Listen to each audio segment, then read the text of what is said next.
Hello, everybody. Excited Utterance here. Hello. Nice to see you all. And guess what? We're on. It's day 3. Kentucky versus Brice Rhodes. And let's get straight into it, shall we? We are in fast catch-up mode. Let's do it. And there is our handsome man right there. There he is. Okay.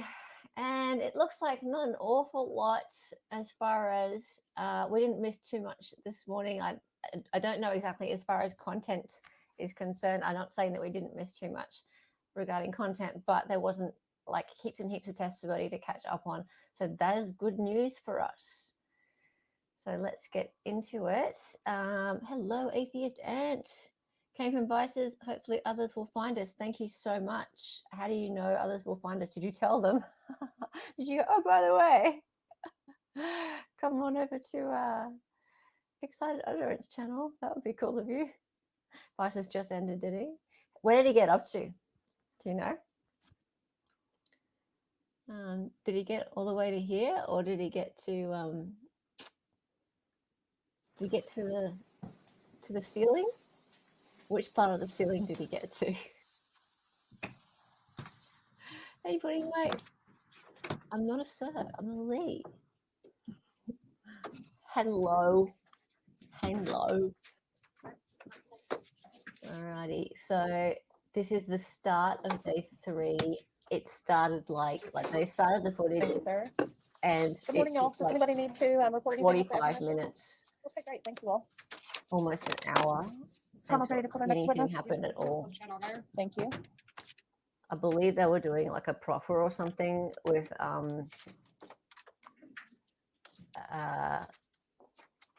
they got to the med examiner. Good. So they got all the way to where to lunchtime. Just the truth and the whole truth. Thank you. You can have a seat. Yeah, that's the med examiner at lunchtime, I believe. Chadwick Allgaier. They get I'm a probation officer with the Division of Probation and Parole. Back in 2016, where did you work? I worked for the Louisville Metro Police Department as a crime scene technician. How long were you? Hi, a Nikki. technician? 6 years. When did you leave? I left in August of 2016. So back in May, did you do some work on the case that we're here to talk about? Okay, Yes, I did. this bar at the top. I think I can get rid of it so I go super full screen, and that's annoying. Sorry, sir. Now, the first thing that you did, what was your initial involvement in the case? I believe initially I may have assisted on a search warrant at a house. And then the other involvement after that was processing a vehicle. Okay, so the search warrant on the house, was that on Height Avenue? I believe so, And yes. did you collect 2 knives? Hey, this one. Without reference to my report, I couldn't recall. Okay, if I showed you the report, would you remember? Yes.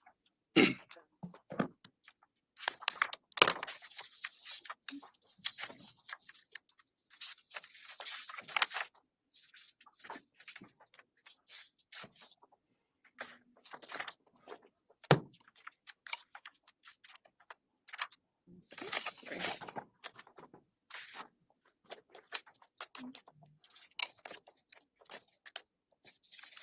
I'm going to go over so I can find this more quickly.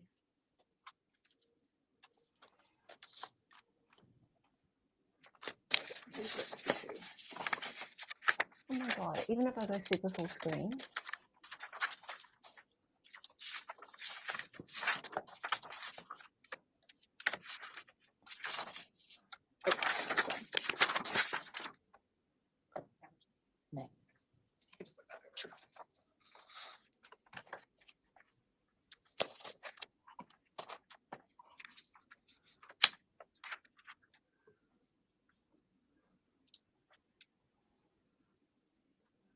No, it's not letting me get rid of them. Meh, so annoying. So if you recall now, did you collect 2 knives on River Park? On Height Avenue. On Height Avenue, sorry. Then on May 25th, did you do something else on this case? Yes, I was called to go to the auto theft garage and process a vehicle. Okay, what does process a vehicle mean? Initially, we take photographs of the vehicle to start with, and then we do a kind of a visual search of the vehicle to see if there's anything that's in plain view that we're going to collect. And then after that, it's forensically done, whether it's what the detective wants collected. And in this case, did you take photographs of the vehicle? I did, yes. Stop coughing, people. into the microphone. Is that keyboard still going? Into the elbow, sir. The elbow. Turn me up for witness. Okay. I'm showing you what we have marked as 137. Hey, one blessed Nana. Thanks for that You link. recognize those photos?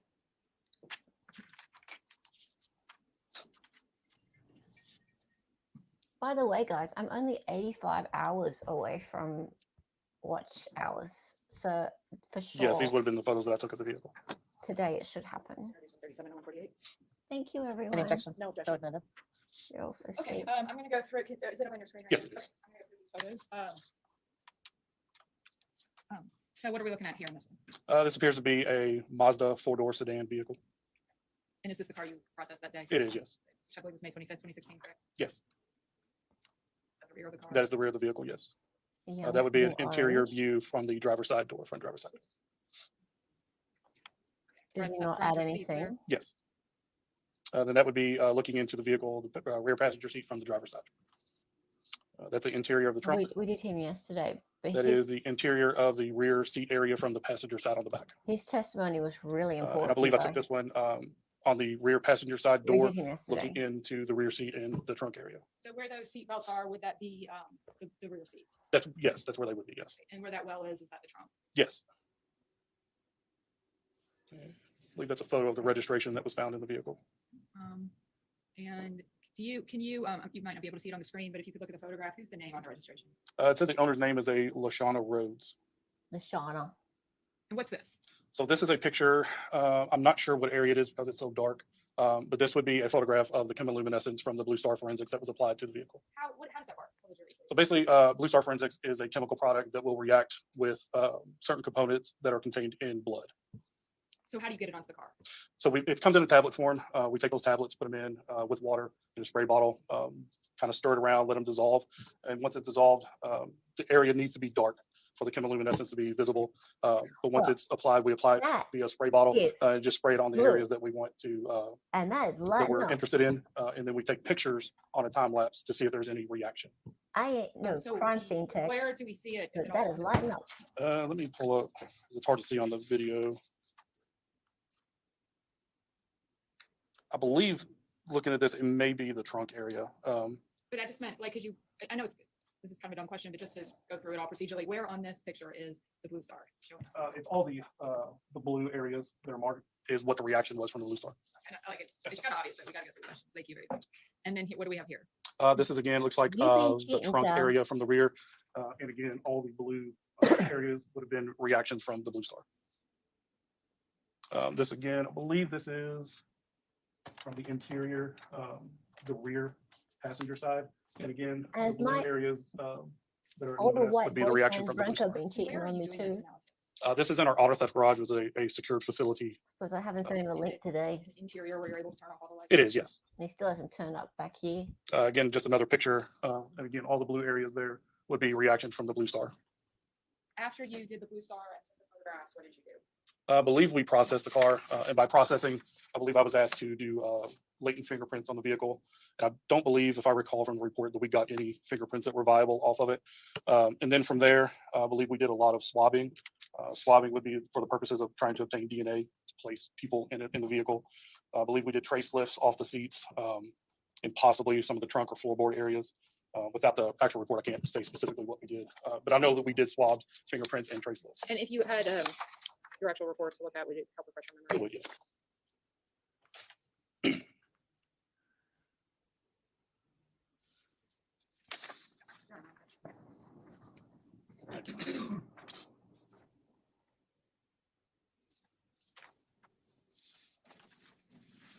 Okay, so yeah, so again, I processed the vehicle for latent fingerprints. We got negative results, which means there wasn't anything viable that could be used to search against. And then I collected swabs of the interior front driver's side door handle, the steering wheel, the gear shift knob, the front driver's seat recline lever, the rear driver's side interior door Okay. handle, the rear passenger side interior door handle, the front passenger side interior door handle, and then swabs from the front passenger seat recline lever. And then as far as the trace lifts we did, took those from the front driver's seat headrest, the front driver's seat seat back, which is what you would lean your back against, the front driver's seat area, the front passenger seat headrest, the front passenger seat seat back, and then the front passenger seat itself. What are trace So what- lists? So trace list is Where's the back basically, seat? if you just think about like a large piece of clear tape, if you will.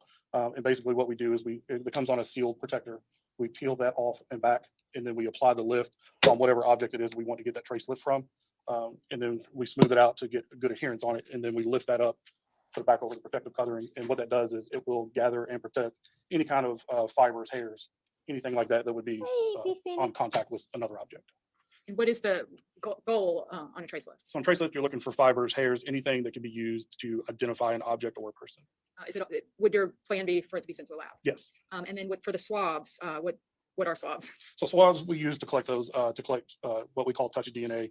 So anytime a person touches an object, you're going to leave behind a trace of something, whether it's sweat, epithelial cells, which is basically your skin, potential for blood. So the goal of the swab is to swab an object, send that off to the lab to hopefully obtain DNA that can be matched with someone to identify or place a person that touched an object or in a place. And for the prints, if there are fingerprints, if there are no fingerprints found in a car, does that mean that no one's ever touched the car? No, it does not. What could happen to disturb fingerprints? So fingerprints are very sensitive. You know, obviously objects are touched. Anytime you touch an object, you're going to leave a fingerprint behind. But with common objects like a vehicle, door handles, gear shift knobs, steering wheels, all those fingerprints are just constantly, they're rubbed off, they're placed over one another. It's very hard to get a viable fingerprint off of a commonly touched object. I'm gonna get my- Sure. It's got fingerprints all over it. Morning, Detective, Mr. Allgaier, how are you? Morning, I'm good. How are you? Good, thank you. So many people. Former Detective Middleton testified in this case, and I know you weren't here, but I believe he told the jury that during the search of Hyde Avenue, he located 2 knives and a hammer, but you didn't collect the hammer, correct? According to my report, I only collected the 2 knives that I recall.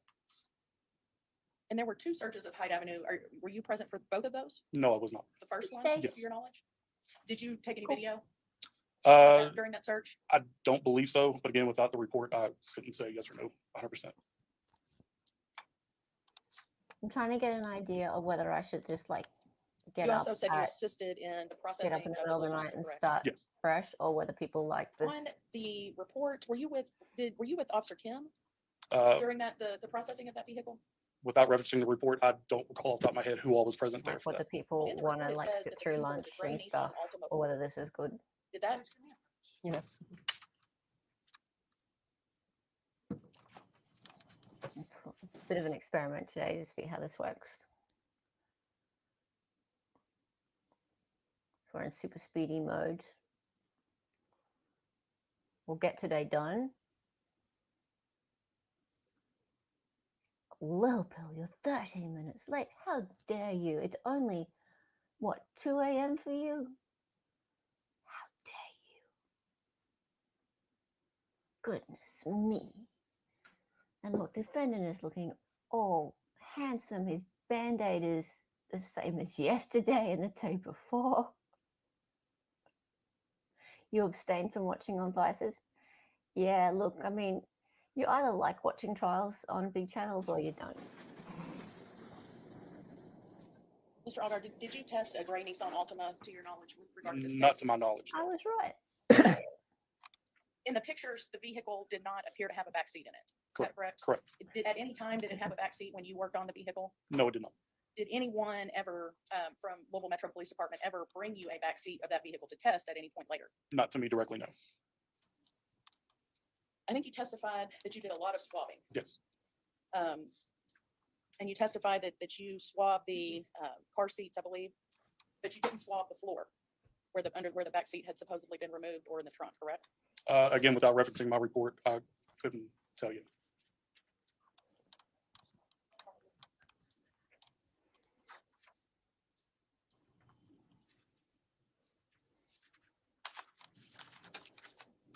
This is a big deal, the back seat. If I show you the report with that one. Yes. May I first the witness, Your Okay. Honor?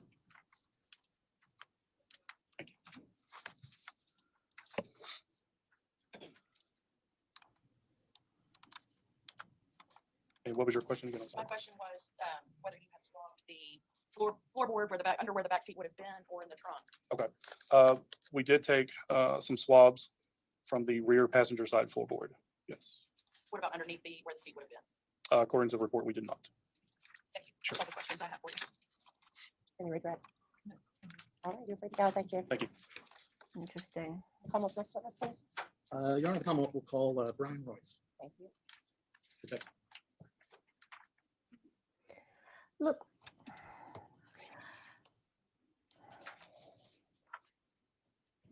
I don't know whether or not this whole backseat thing is the big deal that the defense is making it out to be. Like, I know that it seems like this huge thing, like literally and figuratively, Good morning. May I have you raise your right hand, please? that, Do you swear to tell the truth and the whole truth? Thank you. You may have a seat. they're Good saying. morning. Morning. Can you introduce yourself to the jury? My name is Brian I'll Ross. continue this. in a And minute. how are you employed? Currently, I'm with the local Metro Police Department. And what is your position with LMPD? I'm currently a civilian investigator in the cold case homicide unit. And how were you employed back in 2016? I was also employed by local Metro Police Department. I was in a detective capacity in the homicide unit. And in connection with this case, did you perform a processing of a vehicle associated with this case? I did. Okay. And the jury's just heard a little bit about processing. So what vehicle was it you were looking into?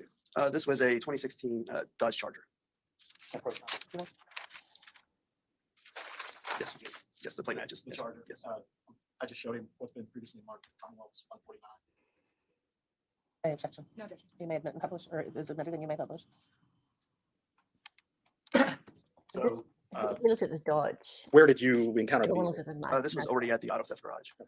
And that's what happens at the auto theft garage? Why was the vehicle there? That would be stored there until it can be processed or released. And who made the determination that you should process this vehicle? That would be at the direction of the lead detective.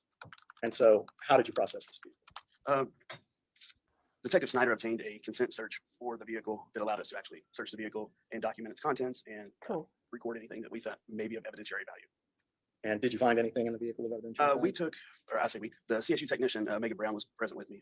She documented the vehicle with photographs. We did some print lifts you, and some Bill. trace lifts. And I believe there were a couple articles of clothing recovered from the trunk of the vehicle. And did any of those examinations return anything interesting? I do not know. What do you do with? Were you there when the lifts were taken? I was. Okay. And then from the time that they're taken, where do they go from there? The crime scene unit technicians handle that evidence. And did you take the photograph Did I take photographs? of the Charger? The CSU technician did. And were you there when trace lifts were taken? I was. And where did the trace lifts go from there? Again, that type of evidence goes with CSU to the lab.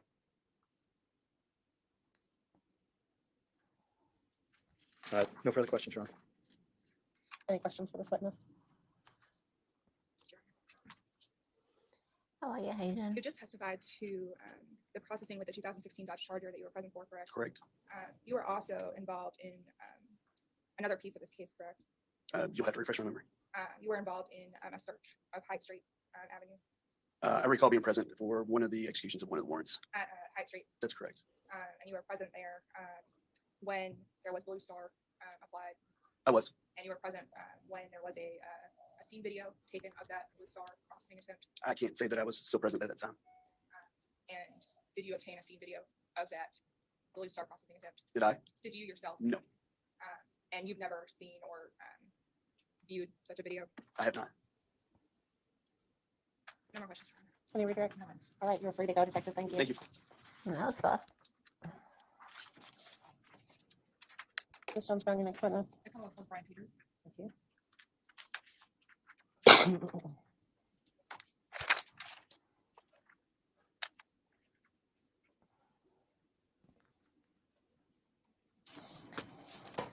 Yeah, I was just saying, like, this whole backseat Good morning. thing, it doesn't Can you raise your right hand, look- please? Do you swear to tell the truth and the whole truth? I do. Thank you. You may have a seat. Okay, I'm just writing down who this Please is. introduce yourself to the jury. I'm Detective Brian Peters with Louisville Metro Police. How long have you been with LMPD? I served just over 20 years, retired a little over a year and a half ago, and then I've been back with LMPD as a rehire as a detective again for about a year and a half now, or close to a year and a half. And where are you currently stationed? Currently, I'm serving our public integrity unit. Back in 2016, where were you? I was assigned in our Metro's homicide unit. At the time, I was specifically assigned to the cold case unit. And how long were you with homicide in total? Approximately 13 years total. What was your involvement in the case of Brice Rhodes? My involvement, I did not make the initial scene where the victims were located. My involvement was following up on an investigative lead that led us to a location over on Hackle Drive regarding a dumpster fire where ultimately we retrieved items. So before you went to Hackle, what, like, where were you? Where were you when you got notified that you were going to be involved in this case? Okay. Unit Kind of the way a lot of homicides amplifier. work. There's a lot of moving parts. Myself, and my partner at the time, again, we were assigned a cold case unit. We were actually asked to assist in this investigation by responding where a search warrant was being executed, I believe at the defendant's home. On our arrival, we were asked to search for a specific vehicle, which we later located in the same parking lot. What kind of Oh, vehicle was I'm it? sorry. It was like a light blue Right. Mazda Shoot, four-wheel drive. Mazda. And after you located the vehicle, what'd you do? We located the vehicle. The back windows were down, I believe. There was a strong smell of bleach, chemical-like substance emanating from the car. The back seat, as we approached closer, it was missing from the vehicle. At that point, myself and my partner, we began searching the apartment complex for dumpsters, obviously looking for the seat that was in the vehicle. We even searched nearby neighborhoods, areas where there might be dumpsters or anything that had been discarded in that manner. Did you find anything? We didn't. At that point, since we had not located it, obviously we believed it to be of significant value. I made a request into our Metro Safe dispatch for any dumpster fires that may have been within about, I believe, like the last 48 hours or so. I kind of went from the time frame of when we believe I guess, so it was 2 days later, I believe, that we were at that apartment complex from when the initial homicides occurred. So we kind of did a wide time range as far as Working on it. locating dumpster fires.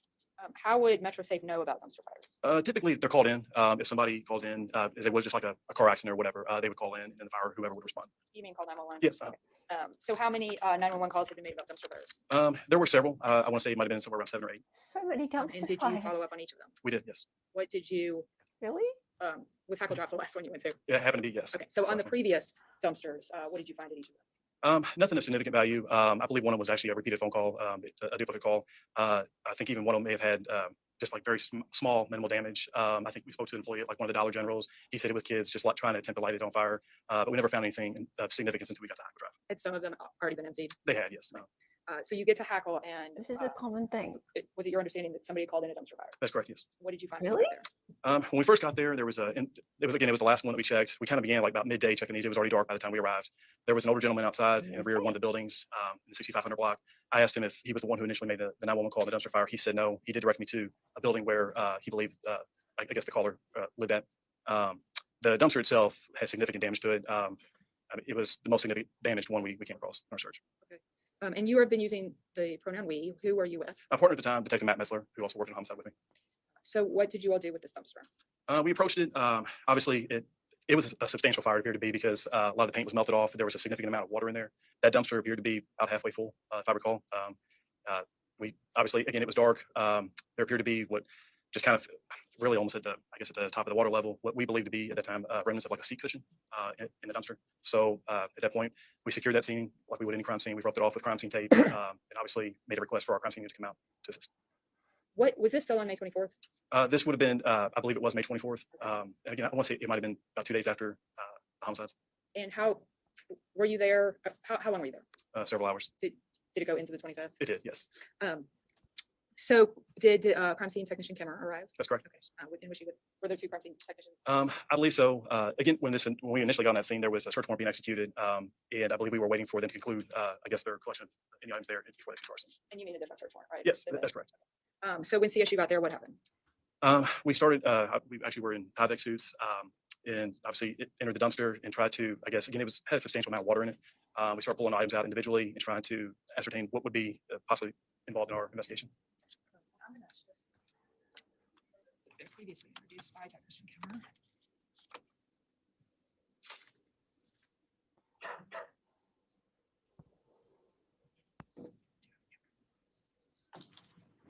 Is that the dumpster? It appears to be, yes. Okay.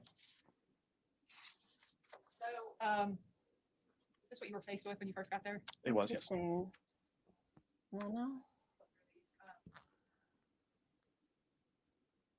How did you know what to collect?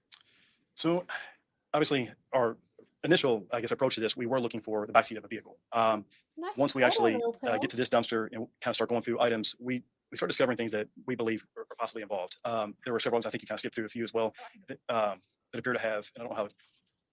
I'll just start at the first one and you tell me, let me know if you want to talk about something. Okay. I know the picture's a little grainy on there compared to what I'm looking at on the screen. This one has, like, you have some burn marks through here. These little spots here, they appear to be blood. Like right there, here, kind of on the ends. These appear to be like the burn marks. And then again, you have a little bit more possible blood here and up there.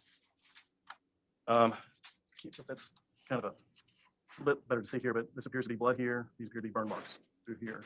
Again, you have what appears to be saturated blood as well. And again over here. Again, this would have been the towel from the previous picture, or What appears appears towel. to be blood. Again, you have what appears to be the suspected blood here, and the edge Okay, over here. yeah, that Kind looks of like throughout that the towel, and blood. then these are all just burn marks here. Mm. I'm gonna- This, I'm sorry. There we go. Okay. Right here, this is going to be what appears, I think this is like this is going to be like a sheet here, but this is really saturated with blood. I know the coloring looks bad here, but this is real dark red through here. These again appear to be some burn marks on here as well.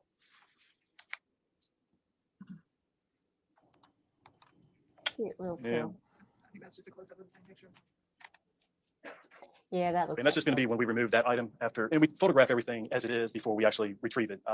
And obviously we want to look at it a little bit closer and follow up before we collect it. But again, this is going to be that item. I think you can see much better here that kind of the red coloration here, what appears to be blood. And then these are all going to be just little remnants of the burn marks here. That's sad. So in this one, I think this is going to be here. I think this is like almost like a comforter here. Obviously significant burn Hey, young. where it had obviously sustained fire damage. That's going to be the item once it's removed from the dumpster, and you have significant burn marks here as well. This one, obviously the coloration of it, it's kind of hard to tell. It looks to appear to be blood through here, and again over here. Is in the upper left corner, is that a shoe? Just for perspective on. Oh, I'm sorry. Are you talking right here? Yeah. Yes, it is. Wow, no. This appears to be like a sofa cushion. It was recovered and it was photographed, pulled out. It has significant burn damage as well throughout there. This is going to be another towel, like I guess like a washcloth. It appears to be actually like I don't know what, right here, I don't know if that's kind of part where it's ripped off, but this is just another towel that we recovered that also has some burn damage to it. So this appears to be another cushion, a pillow right through here that we recovered. It appears to have like saturated blood here. It's like a good amount through this area. This is your burn marks on it over here. And again, this is going to be the cushion laid out once we recover it from the dumpster. You can see the significant burn there. Hey, Matt. This one looks to be a pillowcase right here. This is real, what we suspect to be blood as well, kind of up here. It does have a little bit of a burn mark through here, but this is going to be your suspected blood through there. And that's just, let's see. This is going to be, okay, we did pull these two items out, not knowing if they were some type of flame accelerant. They were not. Actually, we called for arson to come out. We learned when they came out, it was actually just 2 jugs of urine. Two Is this tubs written of into, like, the urine. bottom part of the dumpster as We well? are, that's correct. Why are there tubs of Just a urine? close-up of the same scene. Mhm. Ugh. Why? Okay, I believe this item here, we pulled out as well, along with this one. This one appears to be more bedding. Again, you have what appears to be suspected blood all over this one, heavily here and up here. There are several burn marks on here, especially right in this area. That's really gross and weird. See, this one here, this item here, do we have another picture? I think that might be part of that. But it has some, let's see. Of all the things they pulled out, I Okay. really want This to know one- what that's about. Might have been the bottom part of our, I guess, another part of that bedding that was right there, but it had significant burn damage as well. And so did this remnants of what appeared to be a carpet on this one as well. Okay, this is my partner, Detective Metzler, as we recover bedding out of there, out of the dumpster. This one has a lot of significant stains, all appear to be blood, as well as identifying markers on here that show that it was there when the fire was initiated. And that's going to be the item that Detective Metzler retrieved. This here appears to be significant spot of blood here, as well as identifying marks right through here and up here. Yeah. I'm sorry, Oh God. This is a close-up of the same one. it appears to be, yes. And that's, I believe, still going to be the same item. They didn't Oh. do a very good job of this, really. And these are going to be, I'm sorry, obviously we'll take photos of things in the dumpster, we recover it, place it out, we'll photograph things. A picture like this is going to be actually in our crime scene lab, where once we have an opportunity to kind of even detail it a little bit more. So this is going to be one of the items that we recovered.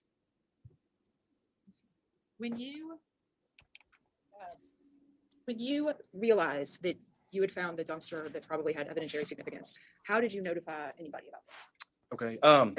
Again, we were looking for How backseat of a vehicle initially. Obviously, when we Hell get over the yeah. dumpster, as we kind of approach, I observed what I thought were remnants, like stuffing from the inside of a seat cushion.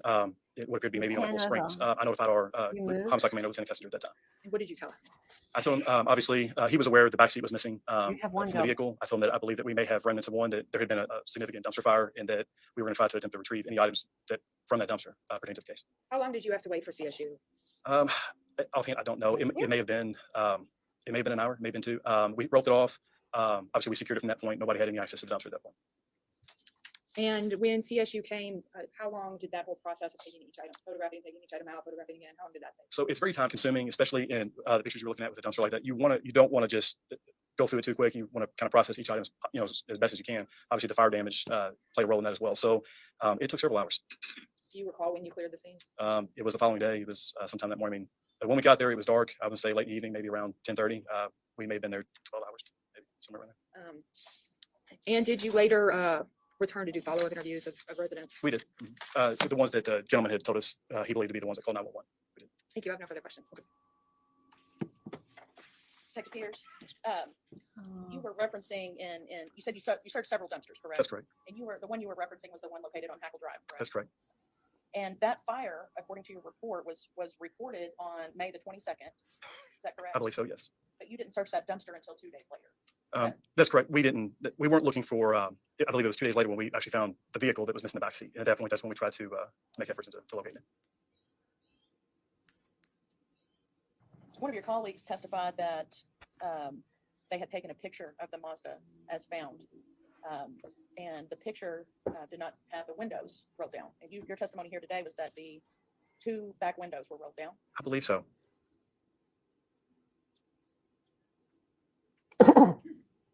Did you take that picture? I don't recall. I don't believe I took that picture. And I don't recall who took the photo. Again, I do recall when we approached the vehicle, it had a strong odor of bleach emanating from the car. And back to the scene at Hackle Drive of the suspected dumpster fire. You arrived on the scene, you said, before the crime scene unit did. That's correct. And so those pictures that you were showing the jury were taken after you had arrived on the scene. Referring to the dumpster? Or, Yes, the yes, pictures that were shown to the jury today. I believe so. Yes. No further questions. Redirect. I have ours.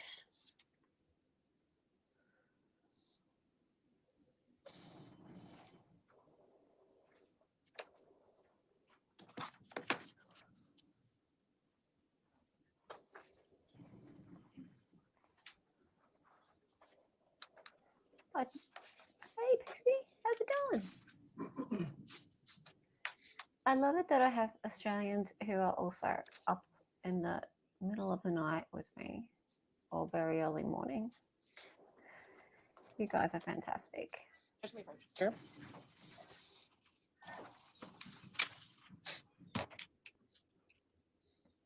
Cheeseburger.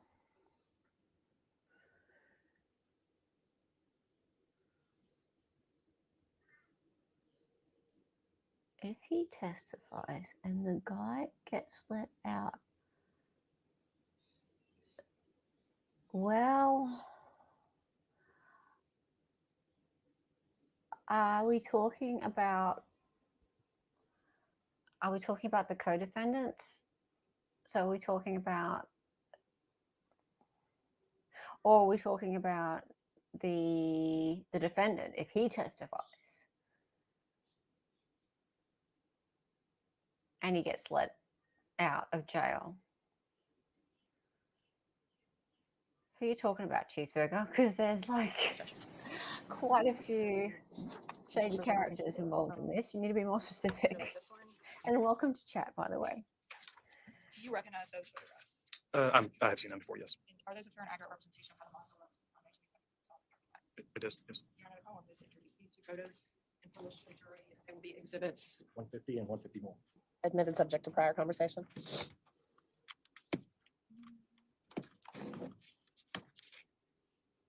You all want to approach? It's like you look like you're questioning, and I don't want to, if Yes, you want to let's put do. something on the record, let's do it. Yeah, no problem. Wouldn't it be wild if he did testify?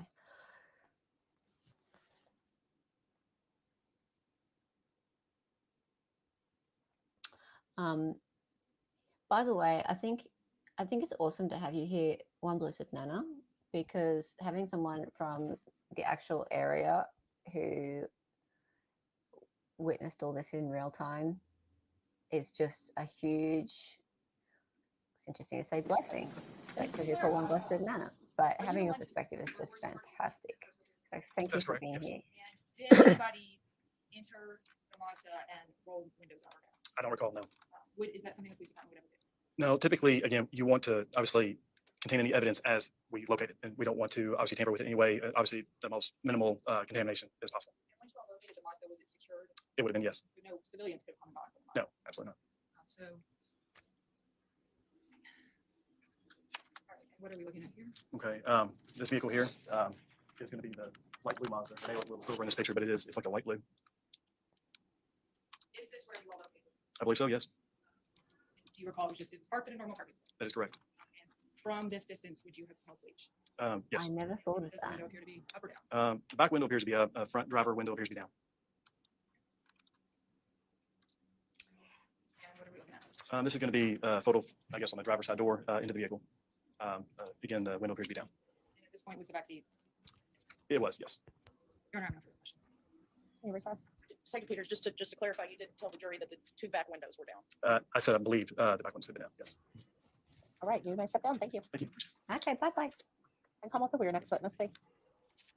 Yes, Your Honor. You know what? Actually, I think this is a good time for a little 5-minute break because my needs to Okay, sit down. great. Good, good, We good. will just come We back in. can flick forward. 5 minutes. It's 10 after 11.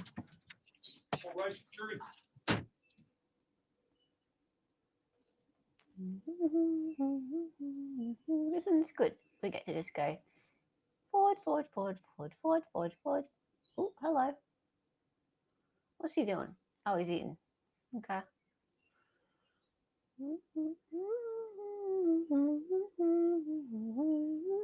Nice ceiling. Back. All first 15 jurors are present, Your Honor. Thank you. Anybody need to report anything? All right, who's Commonwealth's next witness? Commonwealth's going to call Dr. Lippincott. I'm sorry, can you say that again? Dr. Lippincott. Lippincott? Lippincott. Lippencock. Okay, I get to what? I get to write that down. Hey. Good morning, Doctor. Can I have you raise your right hand, please? Sorry, we're giving you a minute. Dr. Lippincott. Thank you. May I have a stand?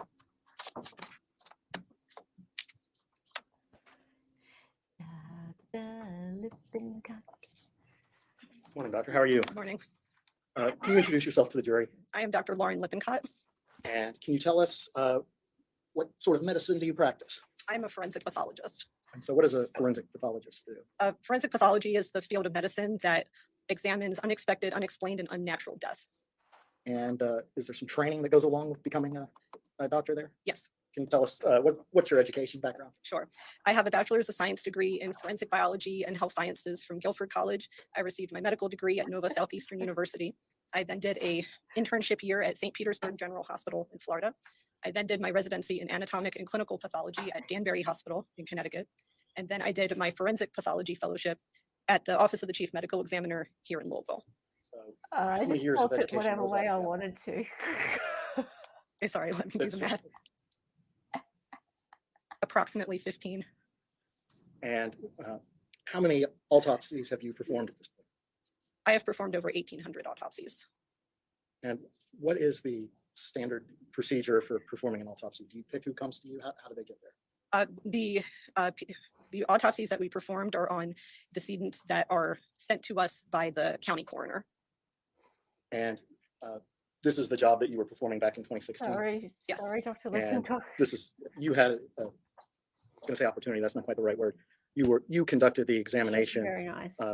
for a case number ME 160633. Yes, And who was that individual? that individual was identified as Christopher Jones. Who's David And Grohl? when you perform the autopsy, at that time, where does the autopsy occur? The autopsy is performed at the medical examiner's office. And who else are there other people in the room, just you? There's technicians, there may be other doctors in the office, law enforcement. Do you follow the same set of procedures for everybody that you receive, or do you tailor it based on? She's the what your last. initial observation We have our general protocol, but some Like items this are before the tailored lunch for the break, nature of right? the case. May I approach you on?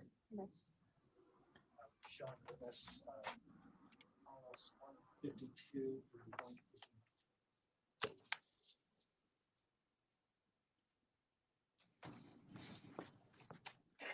What's she looking at? Autopsy photos?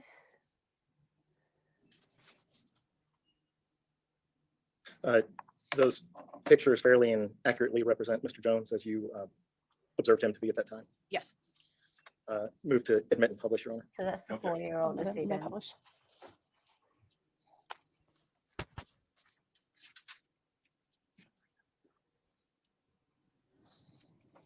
Okay, Young. Have a good lunch break.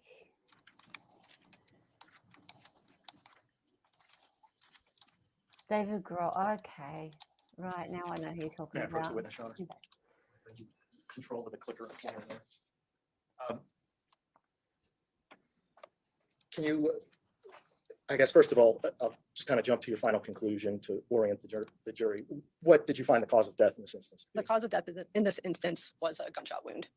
And can you point out where the gunshot wound is on the victim? In this individual, the gunshot wound initially went through his arm and then entered into his torso. Why is she so nervous? And how did death result from that? There was injury to the liver that resulted in bleeding. How long would you expect somebody to survive with that sort of injury? It's hard to say. And so, obviously, the liver is an important organ. What happens when a liver gets punctured?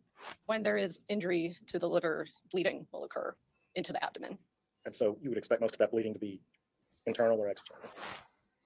depending on the nature of the wound. Okay. Is there anything else significant about this particular photo? In this photo, you do see a lot of evidence of the medical intervention that was performed prior. And if you want to just go through the next photo, Okay. what is most significant about this photo here? In this photo, the significant item is right here. That was after we had made an incision under this contusion or bruise on his torso, and that is actually a projectile. Now, are we looking at a bullet that almost exited, or No. are we looking at an entrance? That bullet was underneath the skin. We cut into the skin for visualization Okay. and retrieval. Wow. And there was only one bullet wound? There was one projectile recovered. Yes. All right. And we can go on to the next one. Really? One pew And pew. what is this shot here? Gone. This looks like it's the other side of his torso, so the lateral side where the projectile entered into the body. And how can you tell, can you tell from just looking at the wound whether it's an entrance or an exit? This one is a little irregular. So And irregular would mean what? I'm sorry. because this is a reentry wound because the bullet already had gone through a different area. So I guess let's talk a little bit more about the processing also. I kind of jumped into things. There's a sticker there. Why is that sticker on it? That sticker right here, it has our case number. Every individual that we examine in our facility is given their own case number. That number follows all of their case and anything involved with it. And then also on this, we also have measurements in inches and metric. So that also gives us a sense of scale. My God, mic Thank feedback. you. Go on to the next one. And there's, can you talk about his hands? Yeah, you see that the hands were received at our office covered in a paper bag. And why is it like that? That can be done to preserve any possible trace evidence. When you say trace evidence, can you give some examples of what you sometimes find on people's hands? I mean, sometimes it's also, we might clip fingernail clippings if requested for collection, and it may see if there's anything that could be important to law enforcement. When you were processing Mr. Jones, did you encounter any injuries that would have been consistent with him having been run over by a vehicle? I did not see any specific. And there appears to be some darkness up on his head over his eye there. Did you observe that during your inspection? Yes. And do you know what the cause of that is? No. Is there any part of the infusion or treatment process that could cause results like that? Not that I'm aware of. Do you know if that, do you know when that bruising would have occurred? I'm not sure. Can people bruise post-mortem? No. No. Uh, Even I so- know that. Do you keep careful records of your examination, Yes, and do you file a report? we do. And what's the rest of the procedure that you follow with an autopsy?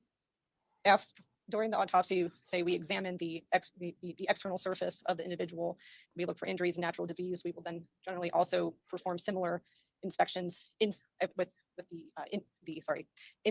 the decedent's body. We will make incisions and look at the organs as they are in the body, and we will also remove them to look at them individually. So why do you take, in a case like this where you can see a gunshot wound, why would you take out organs and weigh them still? Just for documentation, to also see if there's other injuries, other natural disease. Because you only get one shot at this and you don't know what might be relevant later. Correct. All right. Did you do anything else with respect to Mr. Jones?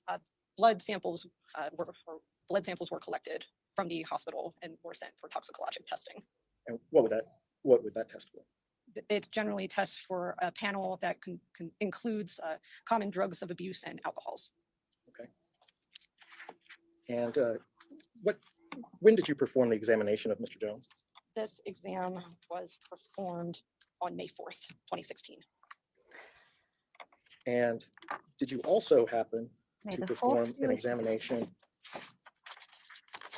in case ME 160724? Yes, And who was the individual involved in that examination? that individual was identified as Larry Ordway. At the time that you did your examination, did you have any knowledge that these two individuals were in any way connected? No. May I approach, Your Honor? You may. I'm showing the witness Commonwealth's Exhibit 160 through 176.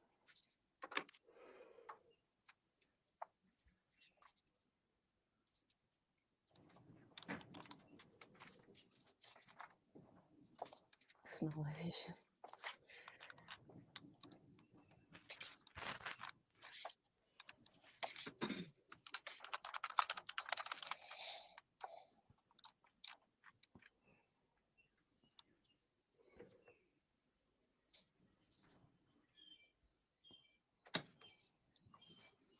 Do those pictures fairly and accurately represent Mr. Ordway as you observed him at the time? Generally, yes. Move to admit and publish to the jury, Your Honor. No objection. Second, you may. We'll go through the pictures one by one, but first, again,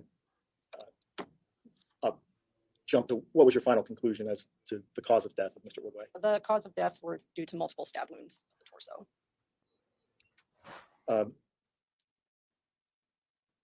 Why would you take a picture? What's the significance of taking pictures of someone's hands? What's significant about that? We take pictures of the hands to document any injuries or any other findings as they're received. Did you see any wounds on his hands?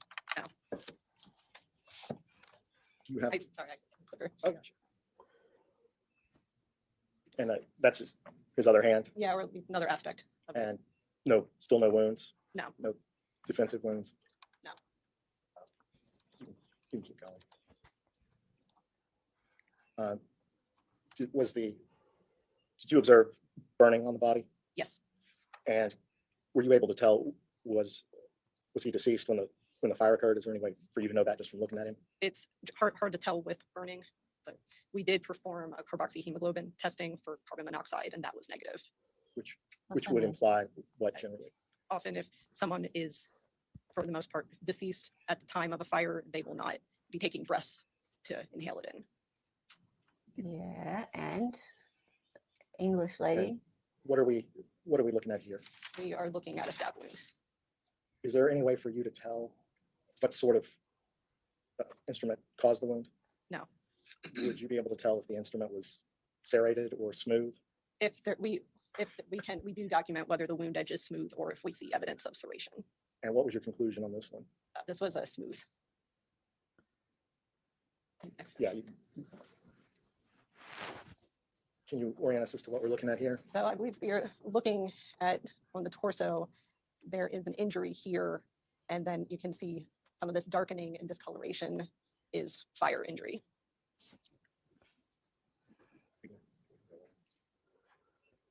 Same. Same. Plus, there's also, is that additional wounds in the Yeah, photo? there's multiple wounds in this photo. Overall, how many, do you count the number of wounds? Yes. How many wounds were there? Overall, we documented 21 sharp force wounds. And did all of the wounds hemorrhage? Yes. What is that? What's going on? What can you deduce from that knowledge? Troy, help. When there is bleeding around from the wounds, it means that the heart was beating, person was alive. So he would have felt all of these wounds. He would have been alive for all of these wounds. Would have been, presumably, yes. Oh, God. I'm sorry, I'm alive or able to feel, which one? So that was kind of put together. It's if someone's alive. Okay, but you would not or would know whether they were able to feel it. It would depend on the level of consciousness in an individual. So in this case, do you know? I can't say. Okay, okay, thank you. Oh, You go on to the next one. God, that's harsh. Anything significant?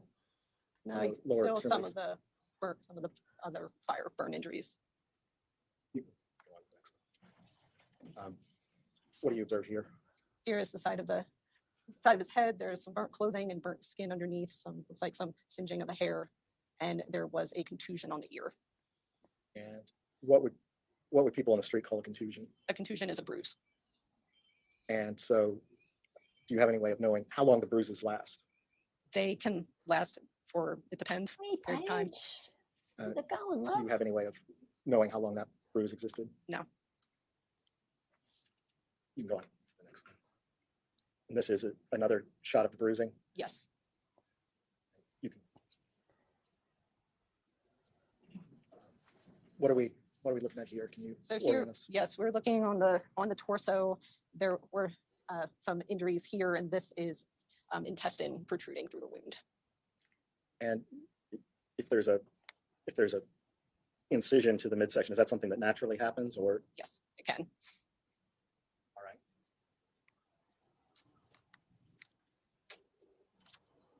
What is significant in this photo? And here there is some bruising on the forehead.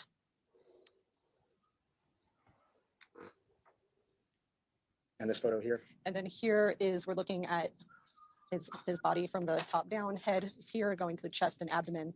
And here we can see multiple stab wounds. Are all of the stab wounds on the front of the body? The vast majority are. You can go on to the next one. Can you tell anything about the depth of these wounds from looking at them during your examination? On the external exam, we can give approximations of wound depth on internal exam. And were these of consistent depth with each other? They varied. And do you know what the range was? The depths of the wounds ranged from a 1/4 inch deep to 6 inches deep. Go on to the next one. Do you know which body was the one that you would have examined in this photo? I believe it is the one on the right because of the clothing. I don't know if there's another photo after this. Yes. Would a blade like this be consistent with the wounds that you saw? I can't say. Some knives you could rule out by looking at them. Is that fair to say? Yes. And is this one that you could rule out by looking at it? I don't think it can be ruled out. And if there's another one, I think that's it. that's it. And then you followed the same, after you did the documentation, you followed the same process as you laid out for Mr. Jones and documented your reports. Yes.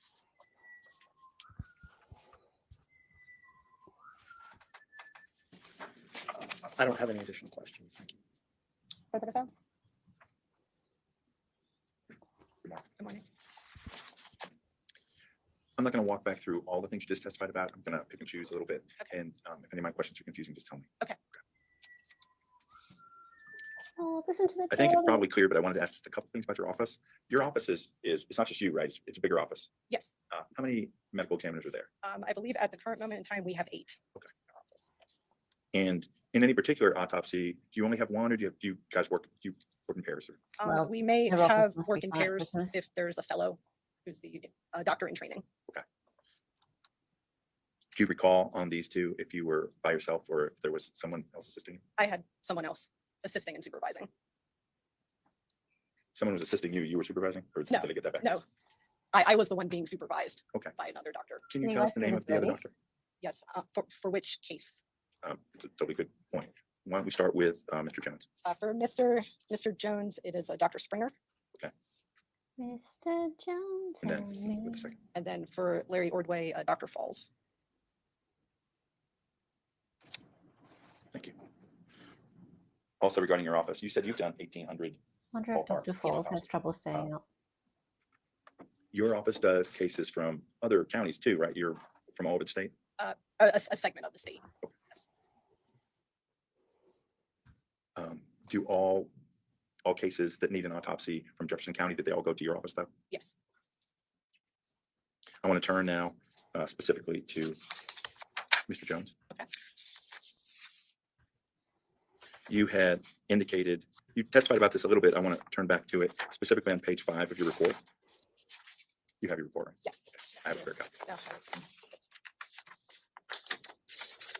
You testified a little bit about this before, about the injuries to the head. You see the spot is number 2 there on the report? Okay. You indicate on your report, I think you, well, let me fix it back. I think you told the prosecution that you couldn't determine the exact cause. Yes, Right. correct. You use the term, which is a medical term of art, though it's one that I've heard out in the world, blunt force injuries, Yes. right? Okay. Tell the jury, what does that term mean, a blunt force injury? A blunt force injury is an injury to the skin or body as a result of an impact. And when you say an impact, what makes that distinct from a different type of injury? It can differ from, say, a sharp force wound, which is due to a cutting of the skin. So in this case, something struck the head or the head struck something? Yes. All right. And when we're talking about it, it would have been fairly recent, right? Bruising doesn't last for years and years. Yes, correct. And you specifically observed bruising in this case. Yes. In fact, we saw bruising and you commented on it in your testimony earlier. It's impossible to tell the exact amount of time from a bruise, right? There isn't a magical timestamp on a bruise. No. But you can make some conclusions, draw some conclusions, right? Based on the coloration and things like that. In some generalities. For example, you told us that this would not have been after death or post-mortem. Correct. All right. So are you able to say to the jury exactly when that bruising or when that blunt force impact would have occurred? No, I can't say exactly. But based on what based on your examination, doctor, you are able to tell that it was fairly recent. Yes. In addition to the bruising, you used the word, I think we already talked about contusion, right? You say it's over the left orbit. Yes. Can you tell us just which part of the head or face we're talking Yeah, the orbit is just generally the area around the left eye. about? So when you're saying over the left orbit, I'm using myself, not you. Is that fair? Tell me if I'm wrong. That's a Am I little, wrong? little more up than orbit. Okay, Orbit's so more, closer here. a little further down. Okay.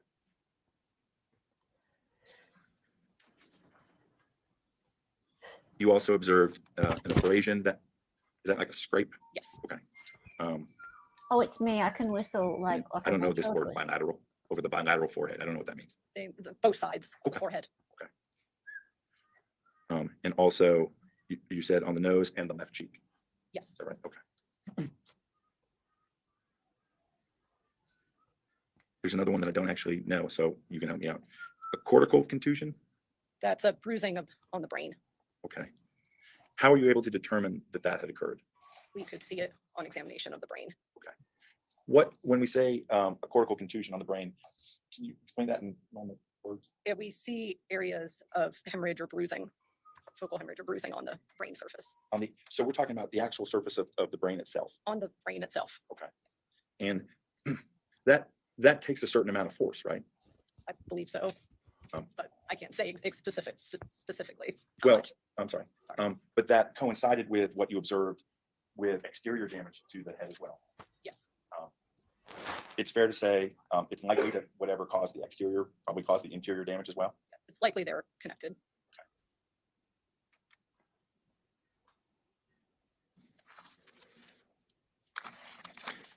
Here today, you're not able to tell the jury exactly what caused that injury to the head, Correct. but you do know, and you've testified about the fact that there was a blunt force trauma to Mr. Jones's head. Yes. Thank you. I have no further questions. That's it. With respect to Mr. Jones, observing the blunt force trauma, there's still, is there any question in your mind as to what the No. cause of death was? No. And what was the cause of death? The cause of death was due to the gunshot wound. And would the trauma to the head be consistent with an unprotected fall on pavement? It can't be excluded. With respect to Mr. Ordway, we went through some photographs with the jury, but we didn't show all the wounds. Hey, David. Can you just refer to your report and Very explain where you honorable observed David. each one of the wounds? Wounds were seen over the chest, the abdomen, the pelvis, the inguinal region, the back, the left inguinal region as well, the genitalia, and the right leg. And what is the inguinal region? The inguinal region, I guess in lay terms, is the groin. And so he was stabbed in the groin? Yes. How many times? There was one stab wound to the right groin and one to the left. And when you say stab wounds to the external genitalia, what does that mean? That is generally, in this case, talking about the penis and scrotum Oh, region. And when you add all those stabbings up, what number did you come to? For total in his Yes. body, there were 21 stab wounds total. And were you able to determine the decedent's age at this time? Not at the time of autopsy. Do you know necessarily who you're working on at the time of autopsy? He was unidentified at the time of autopsy And subsequently, and then subsequently identified by the coroner's office. as thank you. Any requests? I have no further questions. Okay, thank you for being here. You're free to go. Okay, thank you. Counsel, can you approach for a moment?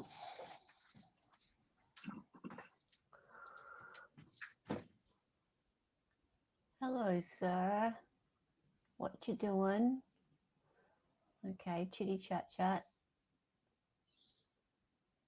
Nice ceiling. Good, good, good, good, good. Okay, let's fast forward through all this stuff. This might have been lunch break, actually. Yep. Fast forwarding, fast forwarding, fast forwarding.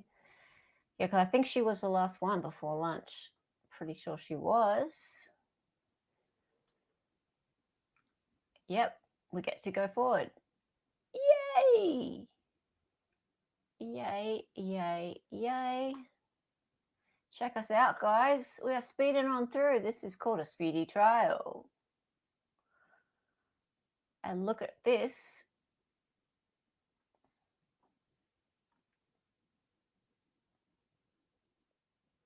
Oh, who's that? David? Oh, Hello! Look, we're catching up. oh, hang on a second. I gotta mute your YouTube.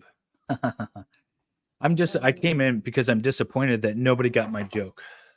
What joke? I put a joke in chat.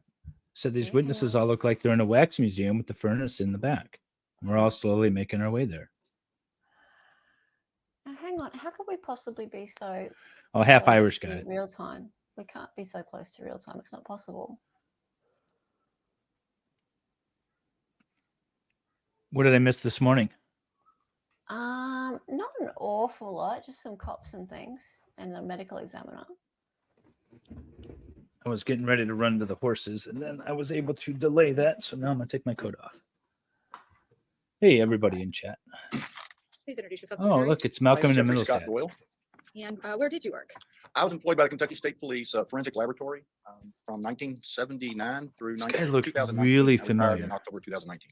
Are you still Okay. retired? So, Right. just a second. Congratulations.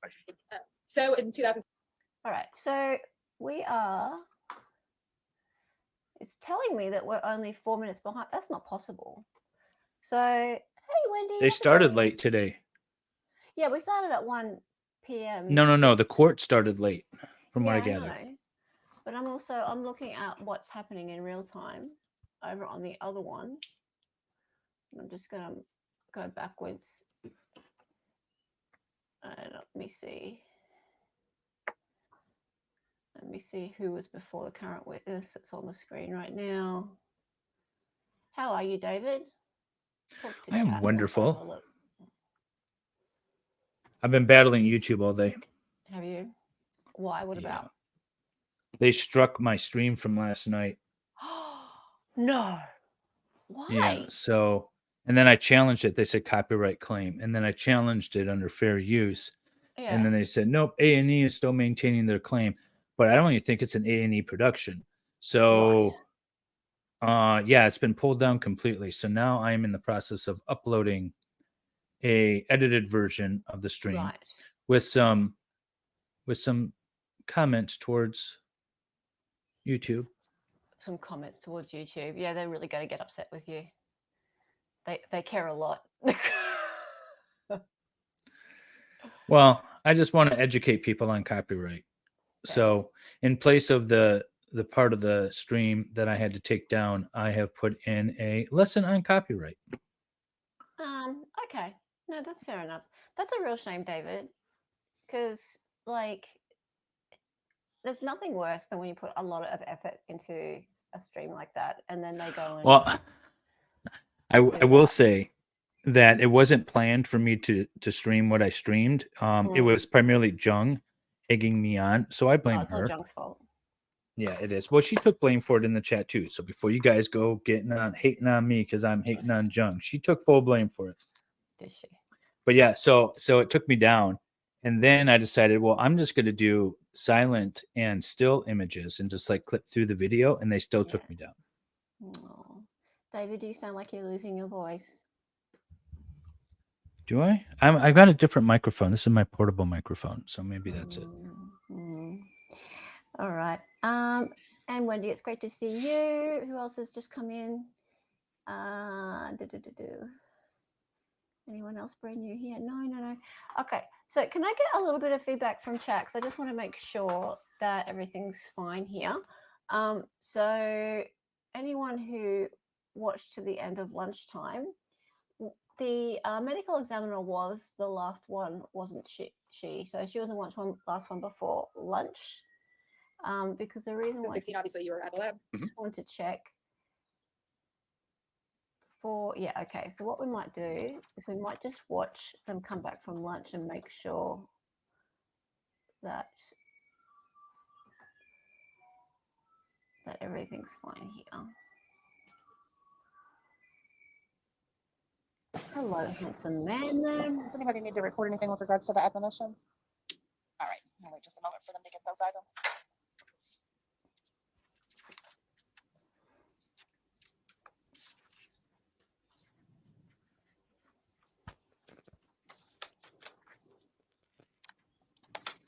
Just on 1.5 real quick. Thank you, Sherry Reed.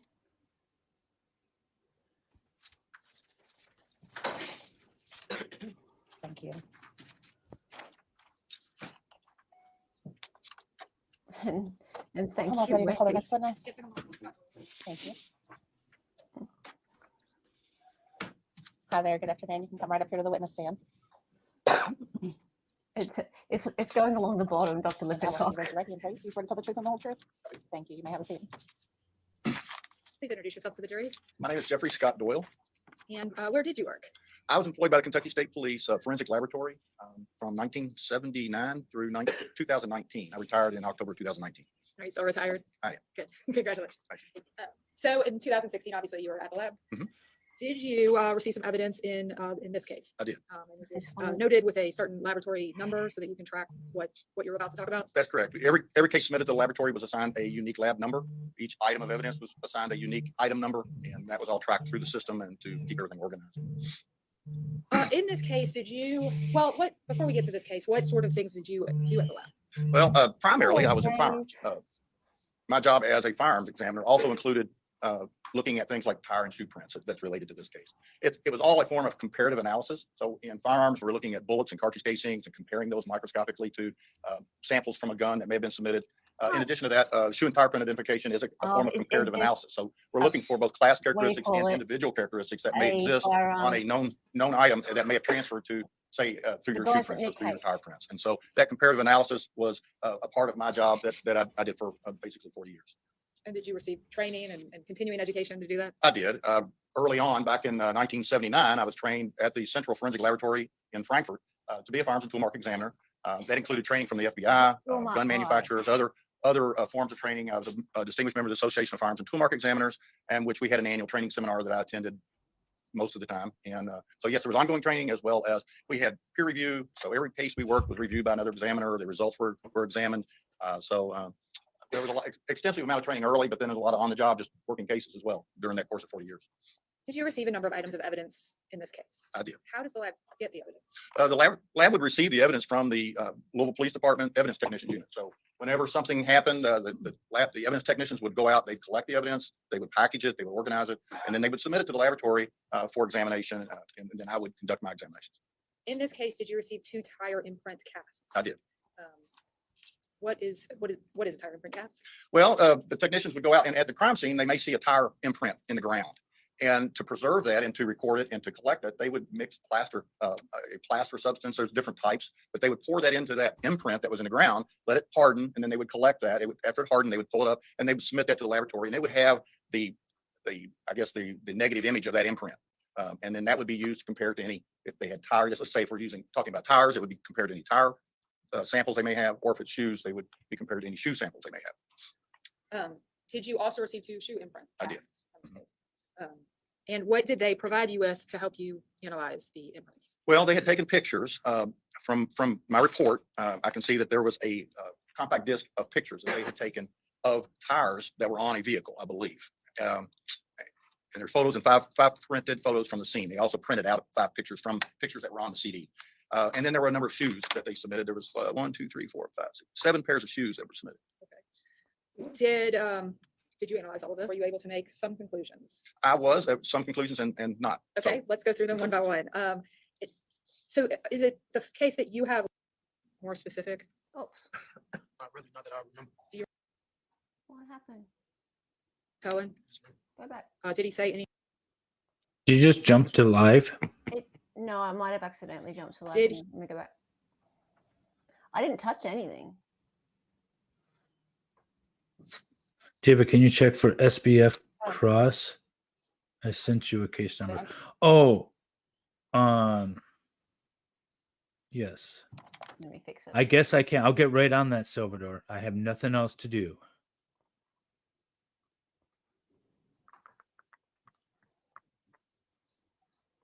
Where did it go? Yeah, see, this is the next witness, right? I don't know whether they stopped the feed and started again. Because look, it's like, that's negative 15 minutes, right? Yeah, I know. They've been doing something screwy. Something weird's going on, because that, look at this, that's different. Like, it's like it just swapped. I didn't touch anything. It just swapped. It's like it went flat into the next feed. Let me see what happens if I just tell it to go backwards. Hang on. If I just tell it to go back into the last, whatever the last thing was.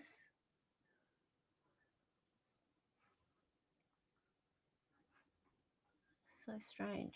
Because look, if I see this, if I just go right to the very beginning, see that? If I go back to the, I'm just going to turn my overlay on so you can see. No, the they've been clock, so doing you can that see what it lately. Yeah. No, have I know they? exactly what you're talking about. They've been doing Yeah. that where it doesn't allow you to go back all the way. Yeah, see this? If I go to the very beginning of Mhm. this, that's I don't where know I'm why at. they're doing that. It screwed me on day 1 of the Georgia v. Hannah Payne, and then Right. it screwed Valhalla yesterday on his trial that he was streaming. So he's playing catch up now. Okay. Because, yeah, they've yeeted it. They just yeeted the last, what we were just watching. Yep. They've been doing that, and I don't know why. And I think it's probably to combat this whole idea, like they can't copyright claim us except for their little logo thingy, because this is a pooled media feed. So I think they've been trying to do that. Okay. Well, So guys, you got to start staying on top of them or recording them ahead of time. Okay, well, we're lucky because we get to see the beginning of this witness because he was just after lunch. He started just after lunch, and we were just watching the first witness before that. So we're actually really lucky that we got to see the beginning of him. So I've been watching over on another screen that he started about an hour and a half ago, or maybe a little bit less than that, about an hour ago. So let me just see. I'll go back. I'll go back to the beginning of him. Right. Wow.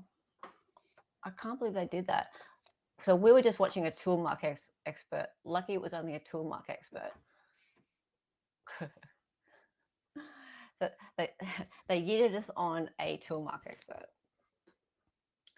It could be.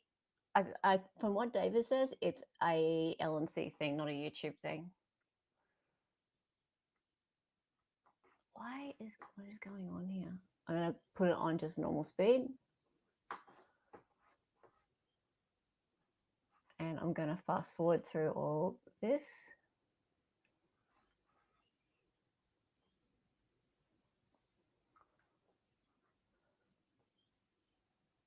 There we go. There's the witness.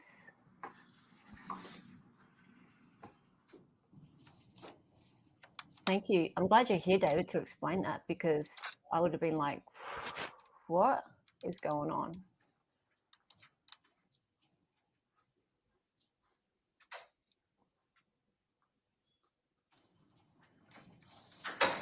And I'll go back later and see what happened to that other feed. Surely they'll put it up again later, and then we'll all be like, did we imagine it?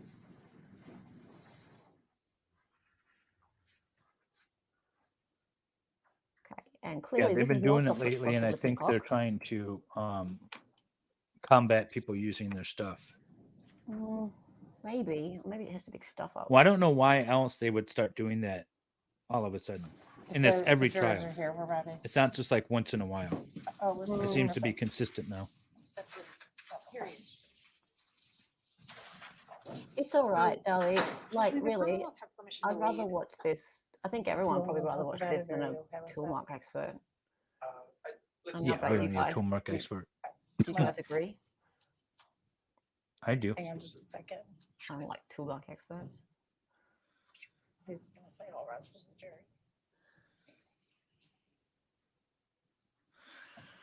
Okay. Oh, I need Hey, to Bobby. email my client. To get people to watch live? I don't think so. I think they It's good, probably they like can to tune watch in. this as much as anybody.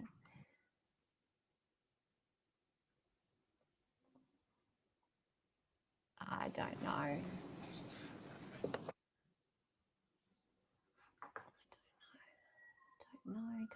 Don't know. Who knows how their minds work?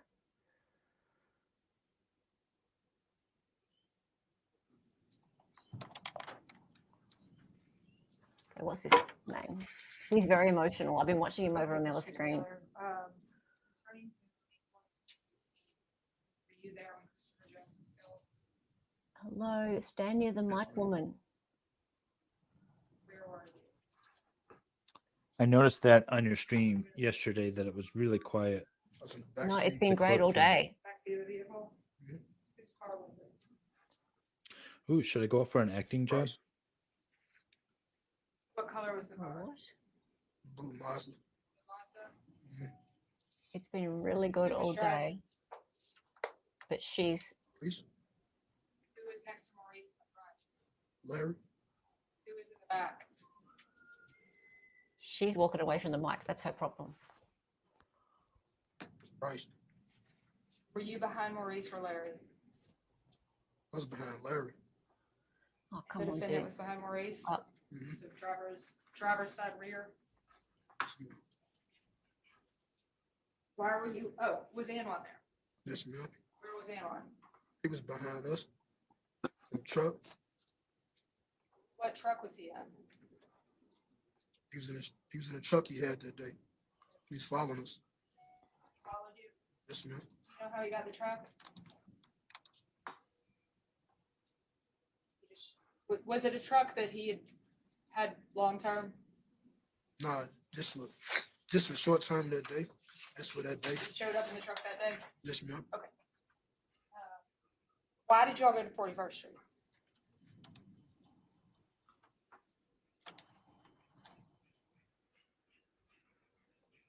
Looking for somebody. Who are you looking for? I don't know. Did you ever know specifically who you were looking for? We never knew. We just went along with it. Who knew? Who was the person who knew? Bryce. Sorry. Bryce knew. Did he tell you all who he was looking for? Ma'am. But did he tell you why he was looking for someone? Somebody price on the head or something like that. Somebody with a price on their head. What does that mean? Somebody with a price on their head, like looking for him. Does that mean that somebody else is gonna pay if Means this person gets killed? the person who did it get paid. The person who did it gets paid? Okay. How did you all know that there was somebody with a price on his head? Bryce told us about it. Did he tell you all about this before that night or that night? It was at night.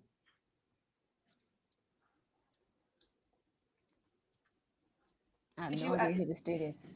Okay, so you're all driving down 41st Street, you're in the back seat, and one following. What happens? Rode around. Maurice rode around. He stopped the car. And he seen somebody in the middle of the street. And Bryce told him to get out the street. Shot him. Who shot him? Bryce. Brice Rhodes shot him. So you're in the passenger side rear, right? Mm-hmm. So were you all, was the person who got shot on the other side of the street from you all? He was on You don't know? It's probably an unclear question. Was the fellow on the sidewalk or in the street? the street. Okay. Was he crossing the street or what was he doing? He may be crossing the street. He was in the street, but he may have been crossing the street, but he was in the middle of the street.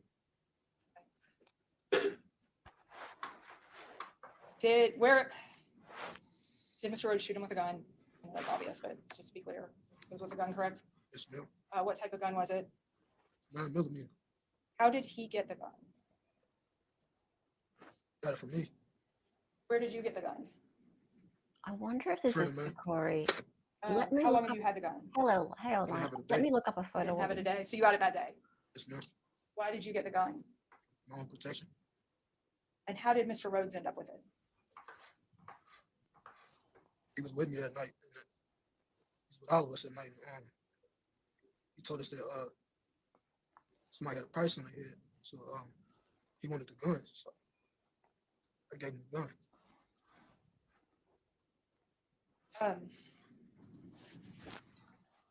Could you describe how he shot Mr. Jones? How is it these guys are never able to complete a thought in one Pulled up sentence? and he was in the street.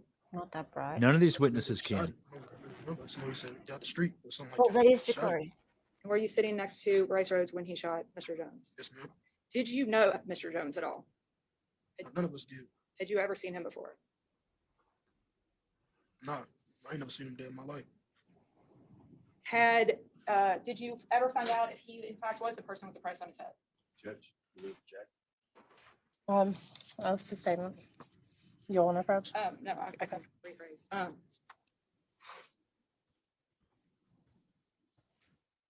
How did you feel about this situation?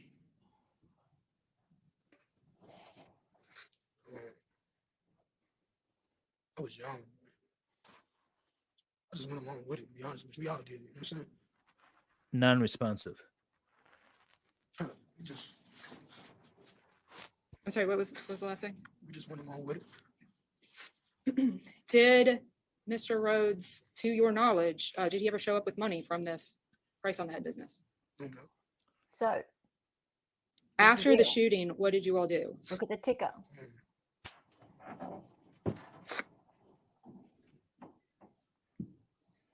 Went to Maurice and Larry's house. Did all 5 of you go or just some of you? We all went.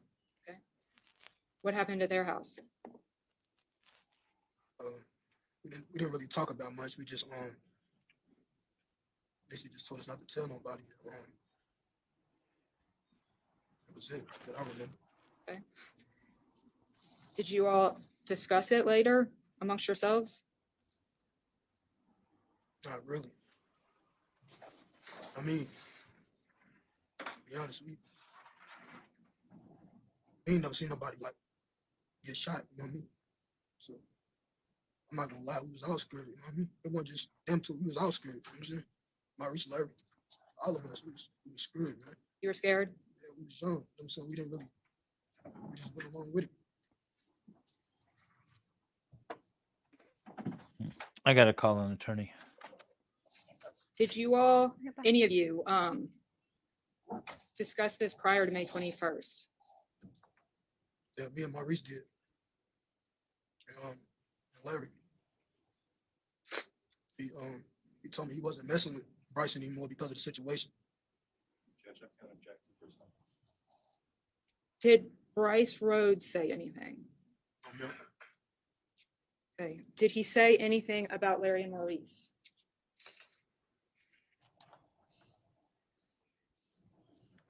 Just said that he can't mess with them no more because they told their mama about the situation. He feared they would say something to the police. So he believed they told their mother? Yes, ma'am. What does he mean that you can't mess with them? No, What did you, I know you don't know, but what did you understand that to mean? I'm gonna sustain that. Okay. Did he tell you anything that he thought should happen?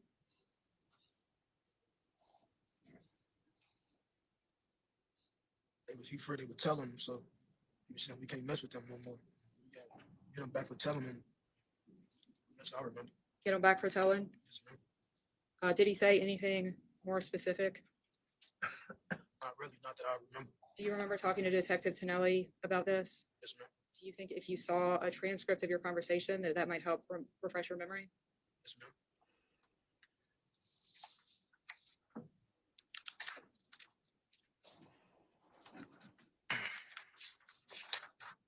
He looks not just remorseful, he looks traumatized by it. Unpleasant manner. Looks like this whole thing has really ruined his life. Yes, And ma'am. also, he does not like being in the same room with that man. What did he tell you he wanted to do to them? So we gotta kill him. At that time, did you believe him?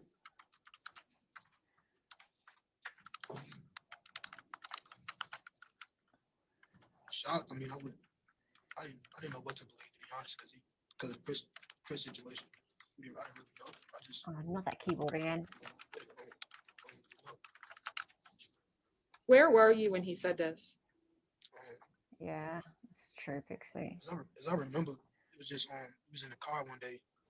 I don't remember what day. I don't remember what day. I just know he was in the car and he was telling me this. Because Maurice was scared. You know what I'm saying? Like he was scared that he was gonna tell or whatever. So he was telling me that. Judge, it's difficult for me to hear the answer, but I believe it's a mix of hearsay and hearsay. Oh, it's the same. Let's move on to, well, in this time period, were there days when you saw Maurice and Larry? And we was still with him every day after that. Okay. Me and Amon was. Were there days that you saw Brice Rhodes? Yeah, at times, not often. Tell us about May 21st, See which Sauda. I believe would have been that Saturday. Read the thing down the bottom. Just I remember riding around with my cousin Q. Me and Amon was riding around with Q that day. So Q is the nickname of your another cousin? That's my cousin. So Q and Anwan and you were in a car? Yes, ma'am. What were you all doing? Just riding around. You know, females. Q had a girlfriend. We were just riding around. I was calling Maurice and he was calling Larry because we was trying to go back to their house today. And, kept calling and stuff like that because we usually we'll be out that day, and like at the time I really didn't have nowhere to go. You know what I'm saying? So Give me a minute, see. Where were you living then? that's the house. House to house? Different friend's house. What was going on with your, Hey, Mrs. Caker. did you typically live with your mom or your dad? I had issues with my family. Okay. So did you, how long had it, well, when you were really little, did you live with your mom or your dad or both? My mom, for the most part, my dad got killed. At that time, were you living with your mom? Yeah, I was living with my mom off and on. That's the reason why I was bouncing from house to house, because I didn't know where to stay at the time. Okay. Okay, so you had a cousin Q who was driving you around that day with Anwan. Was he also Anwan's cousin or was it the other side of the family? Q didn't really look at him as a cousin, but you could say that because Antoine, which is Anwan's brother, is Q's cousin too. You know, that's my mom's sister, Okay, so we was all cousins anyway. so do Anwan and Antoine have different They moms got or different- dads? They got different moms, same dad. So Antoine was your all's cousin and he was Anwan's brother. So you are related to Anwan through that. Okay, got it. So you're riding around with Q. What happens? Calling, I was calling Reese, calling him back to back, trying to see, we was trying to go over there that night. Something, as I remember, I said that, Reese actually, he called me and let me know he was, I forgot, at the time, no, I'm sorry about that, rephrase that. I called him to go over there, and we finally went over there. They was gone. Me and Butter went over, they was gone. And, So you went to the house where they lived with their mom yes, ma'am. over by Yorkwood Park Yes, ma'am. and they were not there? Okay. I was confused because, he told me, after Maurice was telling me that he wasn't hanging with him no more, fooling Brice no more, I was confused on why he was still with him and why they were still, with Brice after the situation with Chris. So I went there to spend the night, me and Butter did, and we got there. Their cousin answered the door, and they wasn't there. They wasn't there that night. When we left, we kept calling Maurice's cell phone. I called Brice's cell phone. I was like, "Where Maurice and Larry at?" And he said that they right here and stuff like that. And Maurice was in the background and Larry's in the background partying. There's people over there. I just thought everything was fine at that point. I didn't really think nothing like back when you asked me like was he serious? You know what I'm saying? Like about doing that to him. I mean, at that point I didn't think he was serious no more. You know what I'm saying? Like I didn't really think nothing of it.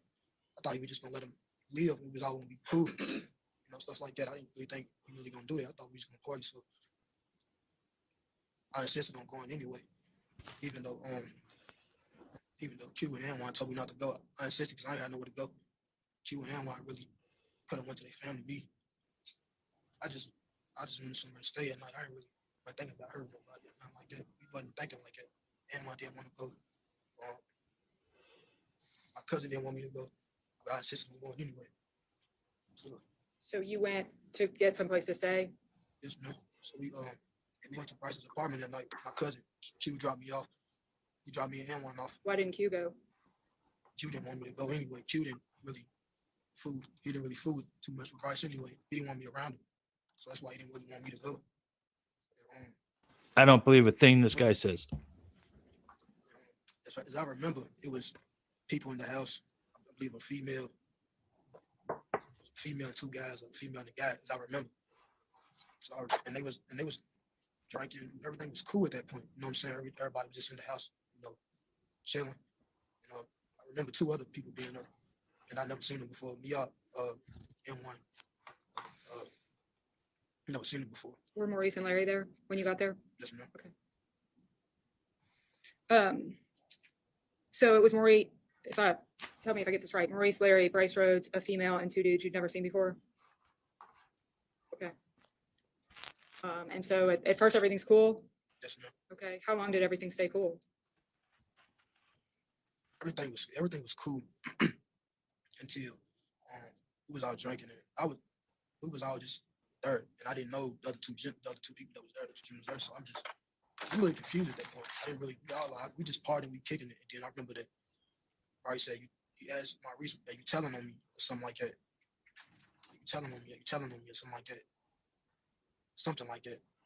I just remember that part or something like that. He was asking questions and stuff like that. And Maurice had said something to me, and we was kind of arguing. We got into a dispute. And as I remember, that was before Brice had asked him, "Are you telling on me?" It had nothing to do about, the situation. Me and Maurice just got into a dispute over the fact, like, we was all drinking, we was partying and stuff like that, and stuff kind of, you know what I'm saying? So, he asked him like, "Are you telling me?" And he kind of denied it, like, "Nah, I ain't doing this stuff like that." At that point, he said we gotta violate him and stuff like that. I didn't understand. He just wanted like he just said violate him. And then, as I remember, before that, I just remember Maurice picked up a knife on me or whatever, and Brice had grabbed the knife from Maurice. And that's when he hit him. You know what I'm saying? He hit him. So he hit who? Hit Maurice. And who is the one doing the hitting? He hit Maurice because he picked up a knife on me. But I'm sorry, just to be clear, who hit Maurice? Brice. Was the female still present at this point? Female? Now everybody left. The female left because it was too many dudes there. As I recall, like it was too many dudes at that point, so she left, and the other two people stayed. And Butter was there, and Maurice and Larry was there.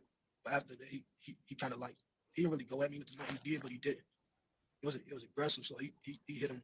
He hit Brice hit Maurice and made him put the knife. He grabbed the knife from him, and that's when he insisted on doing what he did. Okay, so everything's cool. You and just tell me if I'm getting this timeline right. You and Maurice kind of get into a little argument. Yes, ma'am. I mean, did you think it was a serious argument? We've been into it before, and next day we right back. We Okay. right back good. So I didn't think nothing of it. We didn't think to do it in that. No, it don't matter. Okay. Make it that serious to even. You know what I'm saying? So when he pulled the knife, were you scared? At that point, we all confused. You know what I'm saying? No, I meant when Maurice pulled the knife. I remember lunching, like, Pardon? I remember jumping back, like lunging back, like, Uh-huh. you know what I'm saying? And so at that point, Maurice pulls the knife. Mr. Rhodes takes the knife. Yes, ma'am. And when you said he hit him, was it a slap or a punch? Or what? Describe it however you remember it. I don't remember. I know it was either slap or a punch. I just know he hit him. And he took the knife from him. Where were you all in the apartment? He was in the living room. And was everybody standing, sitting? So, we was standing at that point. Everybody was standing around. Okay, so after the punch or hit, I'll say hit, is all this happening before or after he started talking about the violating? I just know that he said we gotta violate him or something, violate them or violate him And is that after he hit him? after he hit him because he I'm just trying to get a timing, I'm sorry. Yes. Okay, so he says, so is that like disciplining? yes violate whatever he was planning on doing, violate somebody. When he said that, what happened next? He told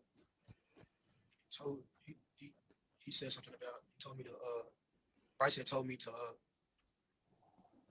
he said I want you to violate him.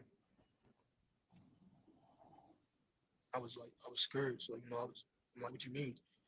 He said I want you to punch him in his chest, and if you hit him in his face, I'm gonna hit you. Told me it's my reach. You know, I just remember he had me punching him. He said stop, or something like that, and he had I thought everything was fine at that point until he said we gotta tie him up. We gotta tie him up or something like that. As I remember, it's been a while, so I just remember certain details like that. You know what I'm saying? That I can remember. But I just remember that he said we gotta tie him up, and tied him up, and pin him down. He stabbed Maurice, and Who stabbed Maurice? Brice did. Okay. Was Maurice tied up at that point? Yeah, he was tied up. What was used to tie him up? I don't really remember. I just remember that he was tied up. And Okay, who did the tying? Brice did. And somebody else that was there. I don't really remember. I just know he was tied up, and he had a sock in his mouth. And he pinned him down. And he began stabbing. This is one of the bad guys, John. He made him one stab him too. Did you see where he was stabbing him? Yeah, Ja'Cory Taylor Stomach, along the bottom. chest, stuff like that. Yeah. Do you know how many approximate times it was? It was a lot. I don't really remember. What was Maurice doing while this was going on? What can you do? Who was in the room while this was happening?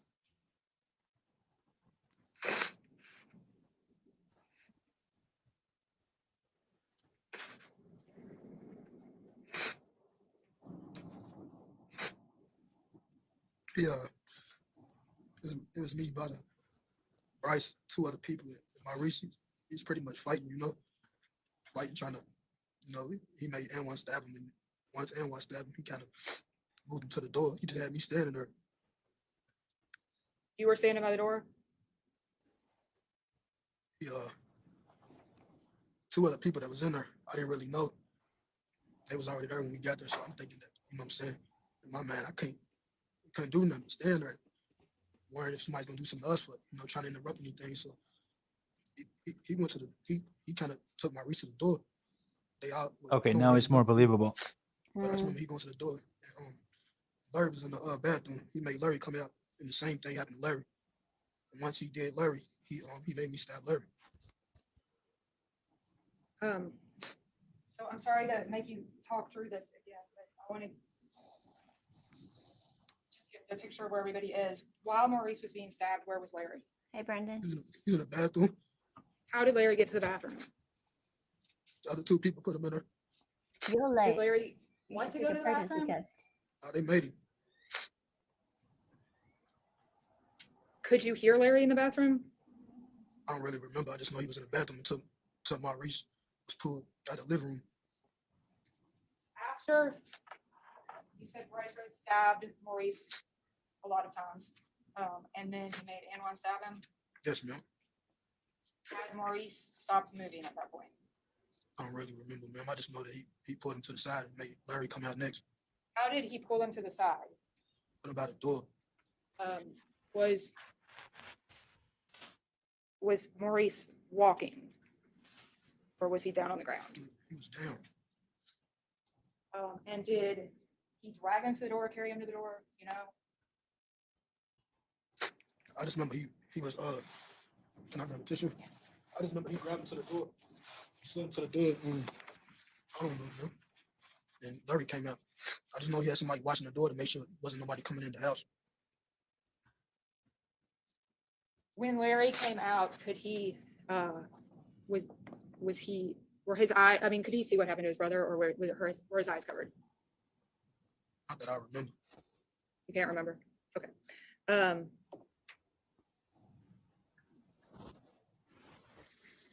So let's walk So through he's what the happened one to that Larry. actually I'm sorry, but did the how did it unaliving. start? Was he tied up? Same thing. I just remember that. I wouldn't remember go him that trying to far, break free, and he pinned him down and began stabbing him. Then after he was down, he had me the knife and made me stab him as well. How many times did Brice Rhodes stab Larry? I don't really remember. I just know that he stabbed him. To your knowledge, was Larry here alive when you were stabbing him? No, ma'am. How many times did you stab him? Just once or twice. After the fact that Did Brice Rhodes say anything about why he stabbed Larry? I mean, not really. I just know once we was in it, there was no, we involved pretty much. We there. We just, so we just as guilty. We there. Couldn't do nothing, though. I mean, I was scared. So it was all scared. I don't know. I just know. Can't really say. No.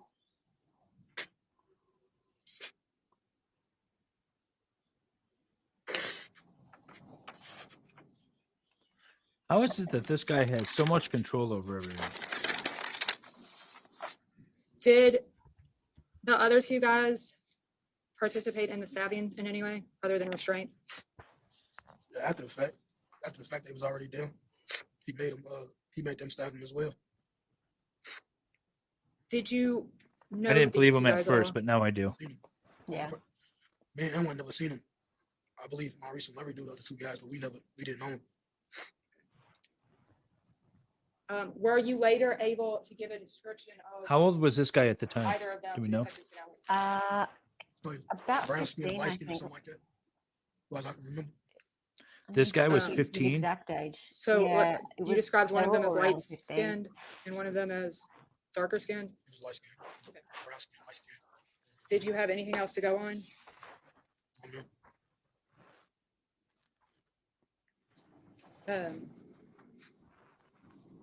After Larry was down, what happened to his body? Same, Sorry, he same, was same 17. thing. He moved him to the side of the door. He made us put him in like laundry totes or something like that. Laundry totes. When they were, to back up 1 second, when they were in the living room, were they just on the carpet or was there anything down on the carpet? When they were kneeling down, if you recall, was it just that they were on the carpet or was there a blanket down or anything, sheets, anything? I don't really recall. Okay. I don't remember. So you all put them in laundry totes? Yes, ma'am. Are we talking like laundry hampers, like you would carry your Yes, ma'am. laundry down the steps in? Yes, ma'am. All right, they're in laundry totes. Now what happens? He made, I just remember, he made us carry, he made all of us carry him to the car. And which car was that? The blue Mazda. Did you all put them in the Mazda? Yes, ma'am. Where did the bodies go? Like what part of the car? It was either the back seat or it was the trunk. I don't really remember. I just know that he took the blue Mazda. Okay. Did you all get in the car after that? No, me and Anwar actually stayed back. How are He you? told us don't go nowhere. He made us clean up. How did you clean up? I just told Anwar, we gotta pretty much like gotta get out of here. We gotta use bleach. We gotta use bleach to get this up. Stop typing in chat. We cleaned it up with bleach. That's not me.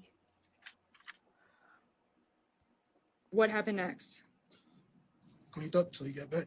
He got back? Yes, ma'am. By he, who are we talking about? Brice. And did he come back I need to alone? make another call. Yes, ma'am. Did he tell you what happened to the bodies? Said that someone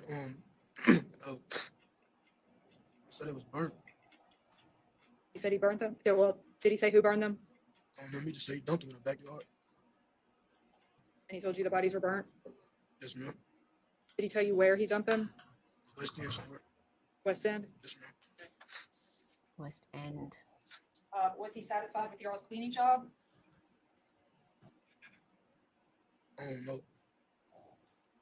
Did you all clean more when he got back? He was just trying to dispose of all the evidence, pretty much. Didn't do a So very what good happened with job. that? He made me and Emma clean the blood. When we got back, he was disposing of the evidence. So What type of evidence? could have been clothes. It could have been, you said sheets. I don't really recall. I just know it was evidence. And was it stuff with blood on it? Yes, ma'am. What did you all do with that stuff?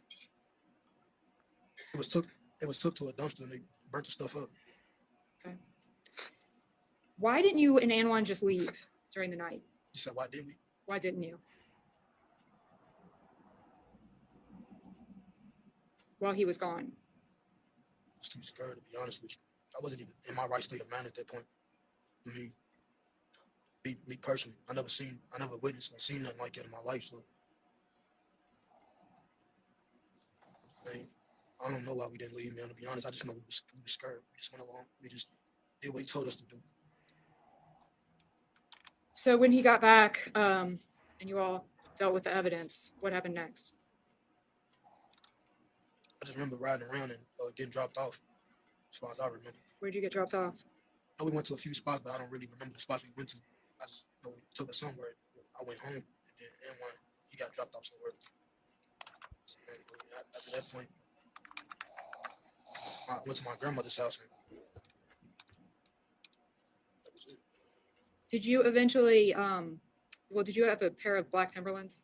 Yeah, Tell us about those. those was originally mine. Those were my boots that I got. I let Maurice have them at that time. I don't know if I had them on that day or the situation. I don't know if I had them on that day. I just know they had blood on them. And then everything that I had on, I just was trying to get rid of. Stuff like the only thing I had was the boots on. I just remember putting them in the closet at my girlfriend's cousin's house. And I put them in the closet, and I kept them there until I was picked up by police.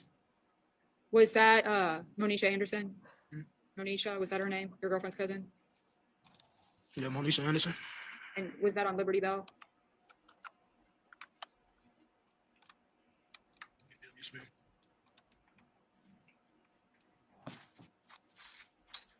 And after, well, were you arrested on this 30 days after it occurred?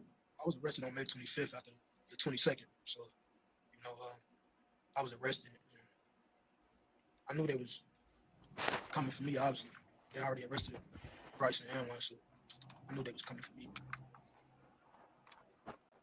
And that day, did you talk to Detective Tonelli? Yes, ma'am. Did you tell him what you just told the jury on May 25th?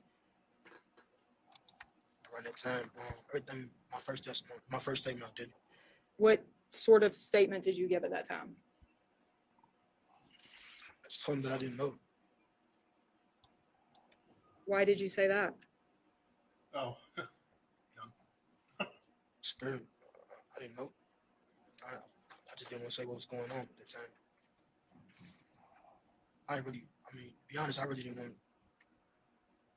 I didn't know what to say, man. I didn't know. I just tell them everything. I just remember saying certain things. I didn't really tell them everything that was going on in the situation. Later on, did you give a different statement? Yes, ma'am, I did.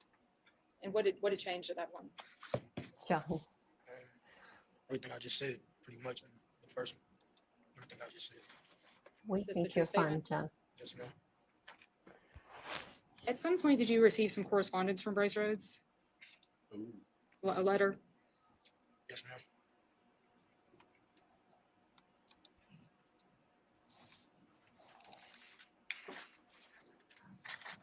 Well, here we go. The letter.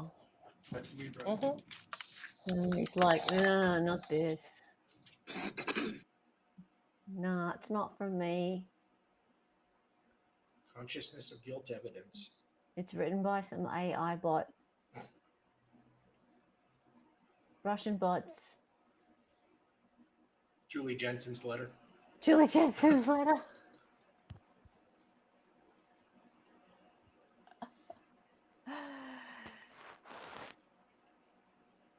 No, it was written by Perry Chirica. There's a pin on there.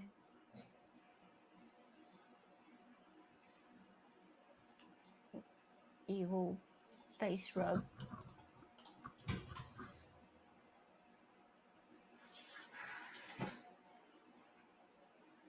No, I didn't mean anything by that letter. I did not mean anything by that. It was just, I meant to send a Christmas card.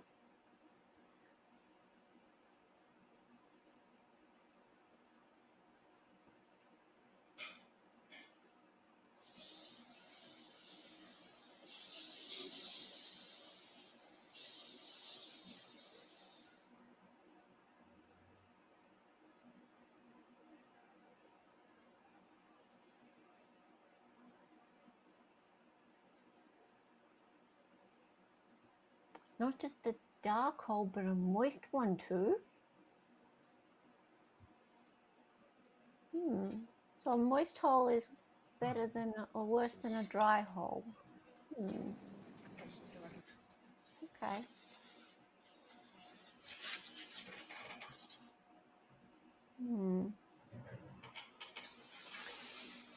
Could this be considered a sidebar that I should fast forward through, or do we like the tension?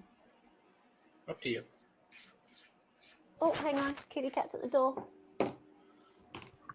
Scritch, scritch, scritch.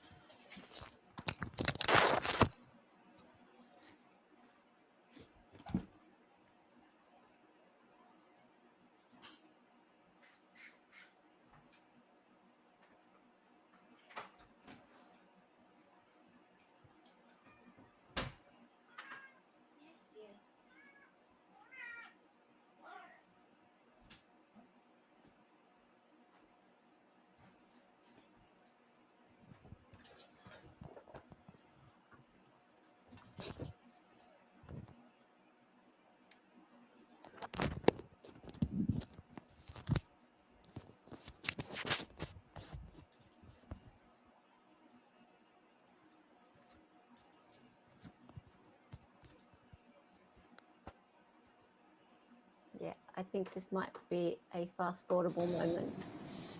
Just hit the right arrow. Oh, there you go. Oh, he's back. We'll go through these each of these before we talk about them with the jury, just to make sure that we have, talk about it. Do you recognize this page? Did Brice Rhodes give this to you? Okay. And what about this page? Did Brice Rhodes give this to you? Yes, ma'am. Did he give this to you? Yes, ma'am. And the fourth page? Yes, ma'am. And did he give these four to you at the same time or different times? It was the same time. Did you see him as he gave these to you? Like you physically got these from him? No, I didn't physically get them from somebody. Gave them to me. Okay. Did you see that all take place? Yes, ma'am. Okay. Your Honor, the Commonwealth moves to amend these. We would object to move Mhm. to first. Sure.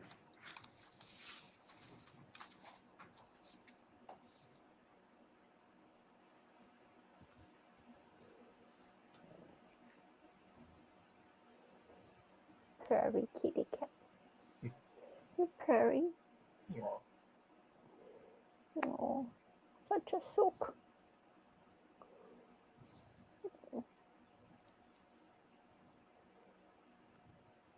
Okay, now what?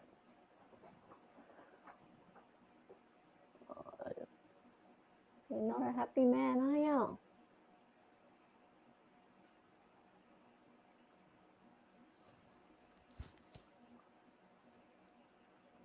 I feel like there is some more talking going on with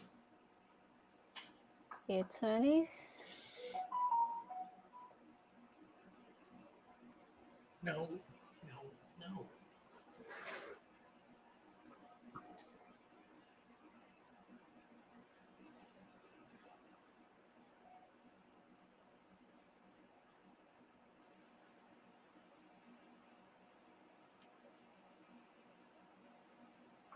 Yeah, I noticed this before when I was watching it on the other screen. There's a lot of slow moments. So we can fast forward here.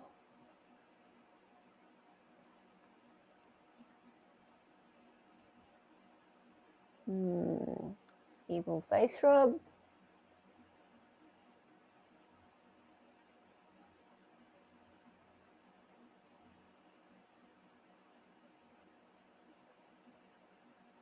Twirling the pen.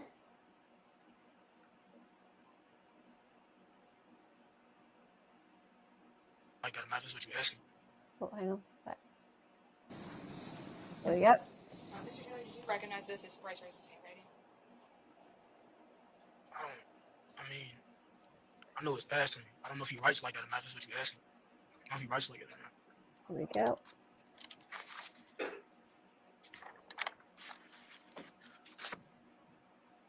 Sir, was any of this, was killing Christopher Jones your idea? That was none of our idea. It was brought to us. It was brought to you? Whose Sure. idea was it? Bryce idea. Who shot Christopher Jones? Bryce. Was killing Larry and Maurice your idea? Oh, man. Whose idea was it? Bryce. Who began the stabbing of Maurice Gordon? Bryce. Who began the stabbing of Larry Ordway? Bryce. Who told you to stab Larry Ordway? Bryce. I have no further questions. Thank you, Ms. Jones Brown. Somebody need a break? Yeah, all right, let's take a 5-minute break. Back outside the doors. Well, let's just say 3:05. Okay.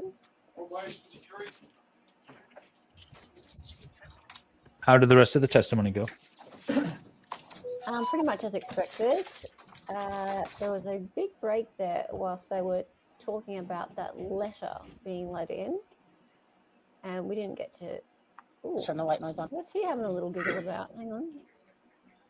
He's always happy. Look at him. Funny. What's Oh, so sure. funny? I'm gonna turn the white noise on. I reckon he's on some good meds, hey? No, he's just not empathetic.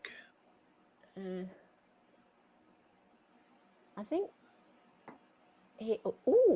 Oh, yeah, little thumbs up for his lawyer. Yeah, Aw. he likes his lawyer. Well, they weren't able to get the letter in. They weren't able to get the letter. What in. letter is this? They did get the letter in. No, because he couldn't. He didn't recognize his handwriting. Guys, we are up to live. We are live. What was the letter? That he better not testify, basically. Threatening him from jail.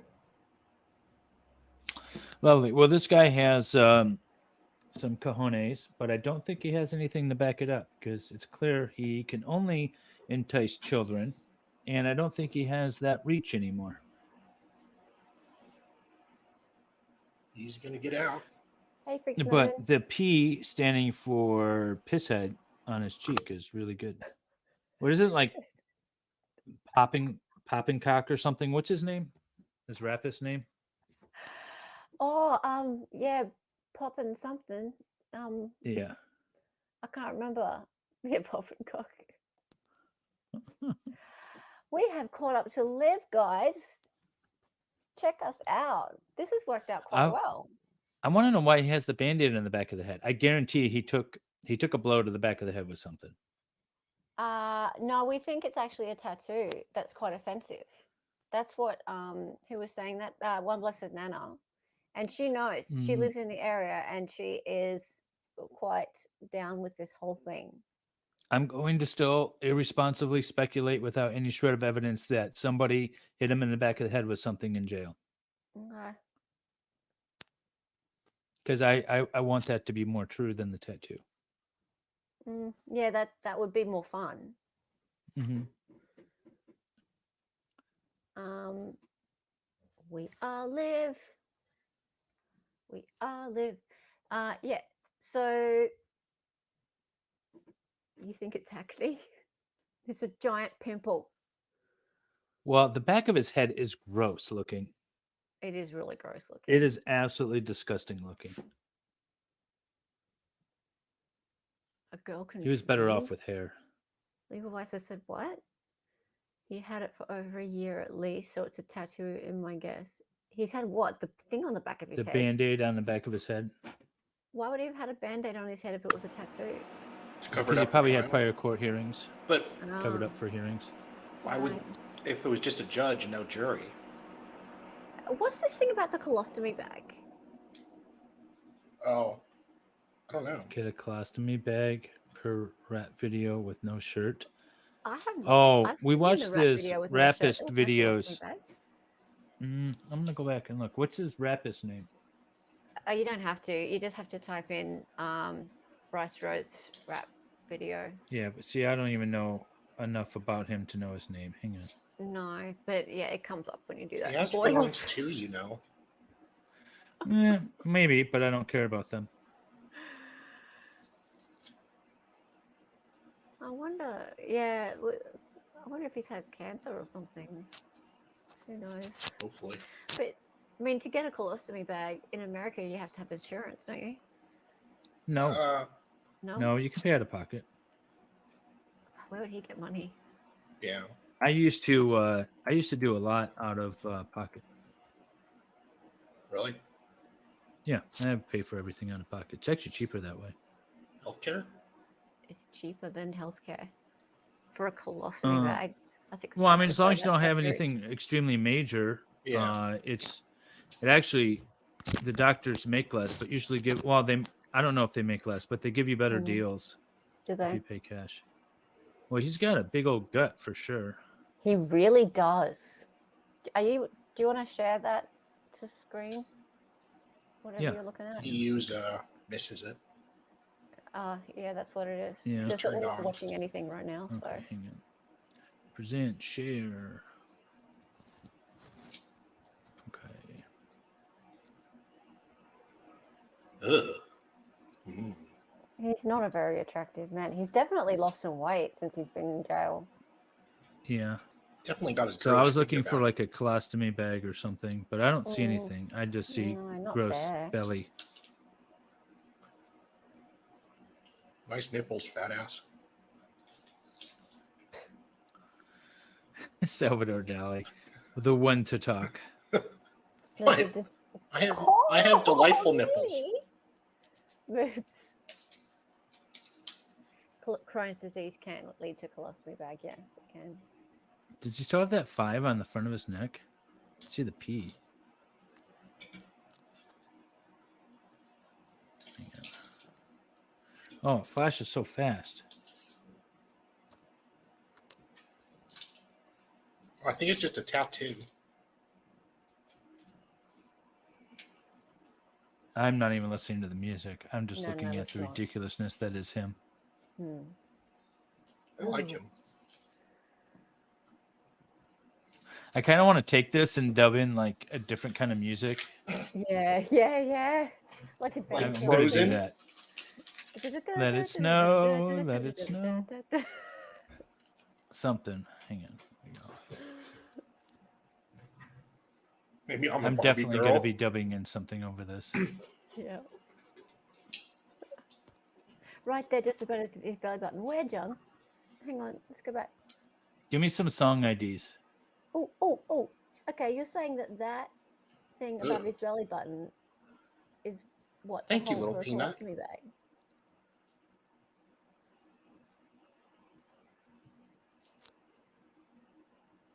That's a Really? tattoo. Yeah. That's it. That's a tattoo. I don't know what it is of. I'm ripping this video so I can manipulate it a touch. I will Yeah, Joe Brooks. I'll see was if I much can get more some clear professional. stills. Yeah, nah, that's not because I've seen the hole that people have for a colostomy bag, and it's like like an actual circular hole. It's like a rectum. It's like a yeah, kind of. Yeah, see, there's a good image of it right there. Yeah. Nah, it's a that's a tattoo. It's a tattoo of Alright. some sort. It's a Mob, M-O-B. Isn't that Mob Productions? Isn't that his production company? Who knows? Oh, that's nice. Suppose maybe. What a great name. So he's made something for himself. Yeah. He's successful, an entrepreneur. Can't take that away from him. Sure.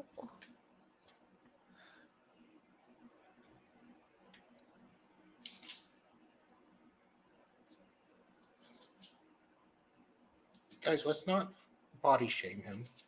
Let's Oh, not you body can book shame him. What is this? Street 8. Well, you might have to wait a few years. Straight Street Entertainment. Straight Street. Okay, well he's heterosexual then. That's right. Well, He's very happy with his heterosexuality. Okay, we're back Well, at big. he must be Catholic, the number of kids he hangs out with. We're no kind offense. of going back to testimony, I think. Yeah. I think. Gorlock the Destroyer.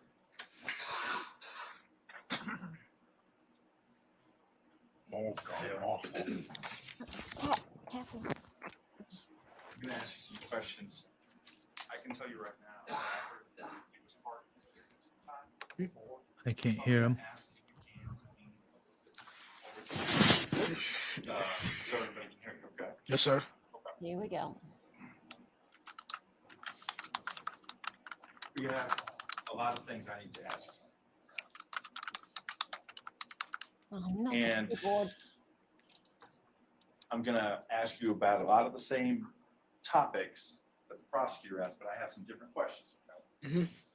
If my questions don't make sense, tell me. Oh, he's not doing this again, is he? Okay. He's a bit condescending. I like this, though. But I don't think you should do it with this The witness. prosecutor had transcripts because you talked to the police multiple times, right? Yes, sir. All right.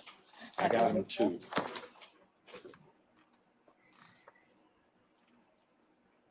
Can start off with some things we can agree with, okay? Mhm. So It's a conspiracy. you were definitely involved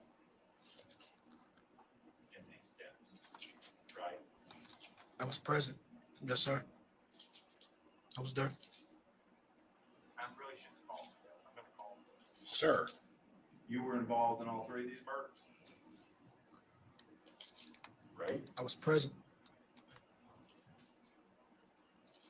You're not, you don't really want to answer that question, right? Right? If I was there, That you were involved. involved, I was there. just as guilty, right? In fact, you have not wanted to ever be in a courtroom. I don't. No, Who sir. would? You were hoping that you never get caught.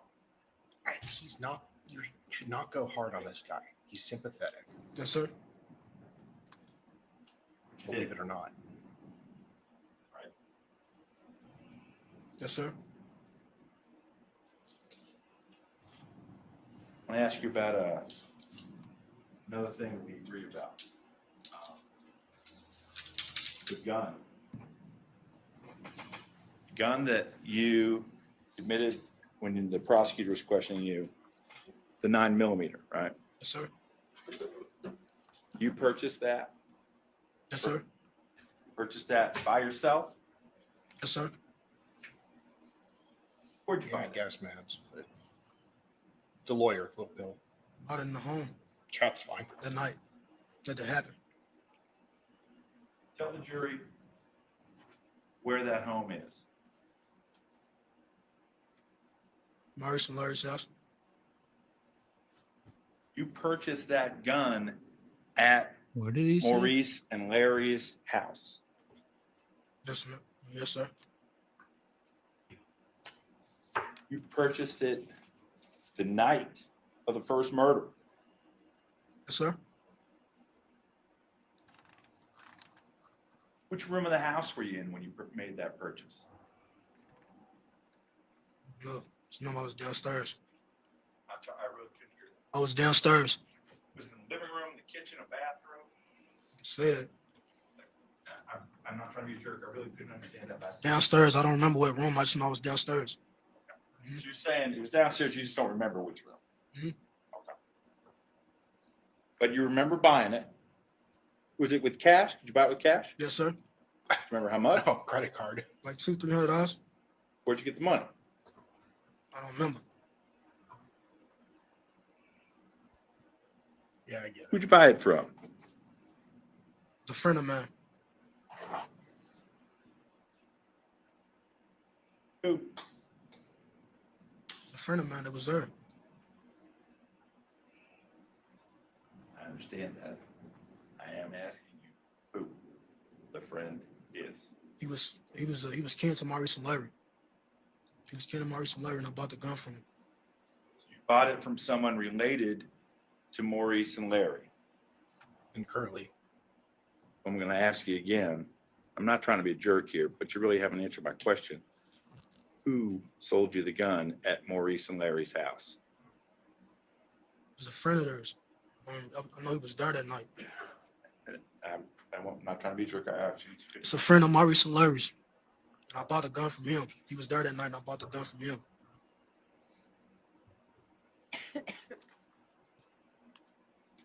And folks knew you were there buying that gun. Yeah, and one did. Maurice and Larry did.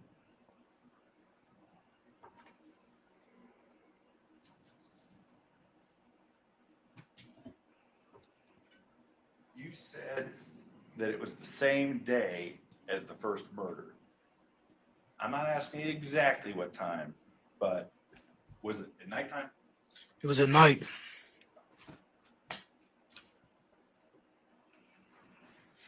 So it was a few hours later that it was used in a murder. Yes, sir.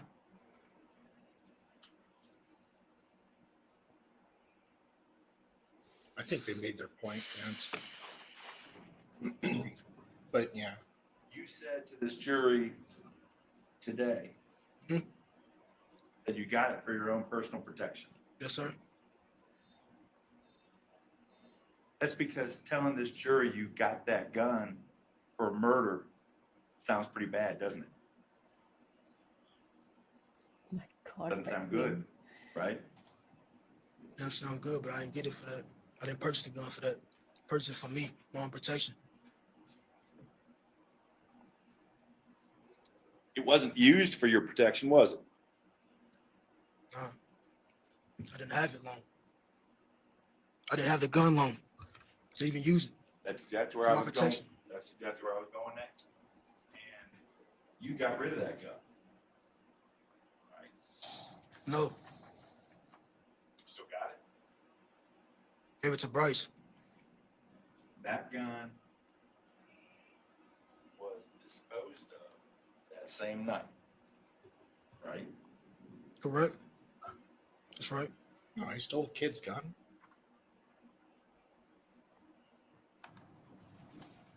This is why we can't have nice things.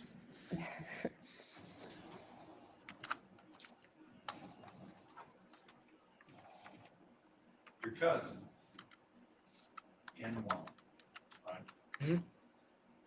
You call him Butter? Yes, sir. Am I pronouncing that right? Yes, sir.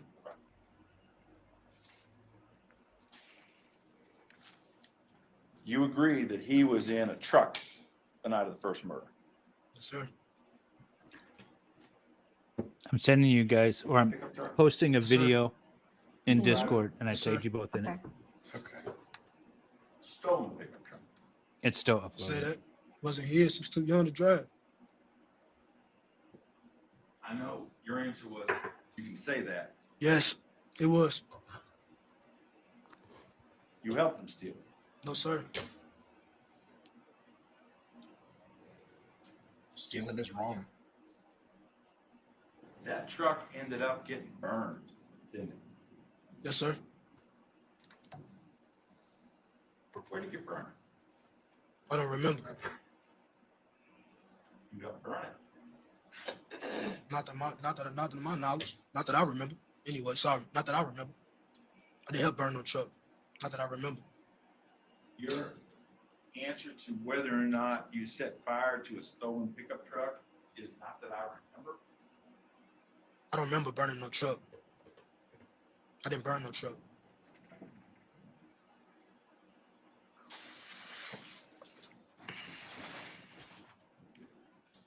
Was it burned here in Jefferson County? Yes, sir.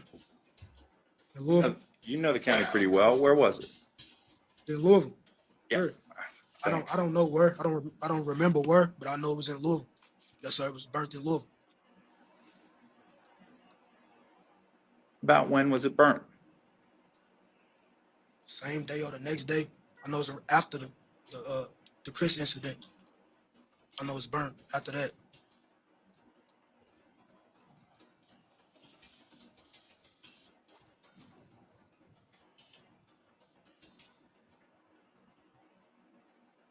I notice you have face tats. Yes, sir. Is it one or two? It's one. It's a name. Okay. And I'm not sure. Do you mind angling yourself just a little bit? I'm not trying to be jerk. So the jury can see. What is the name there, sir? My daddy. MDIP Corey. My daddy. And you also have an additional tattoo that I can see on your back, right? Angel Wing. Mm-hmm.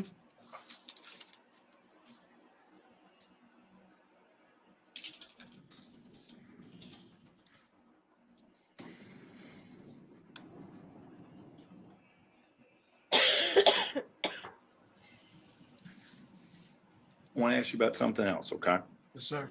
You spoiled the joke, Salvador. We talked about today about murders. When we first came in this room, you didn't want to answer those questions, right? Sir.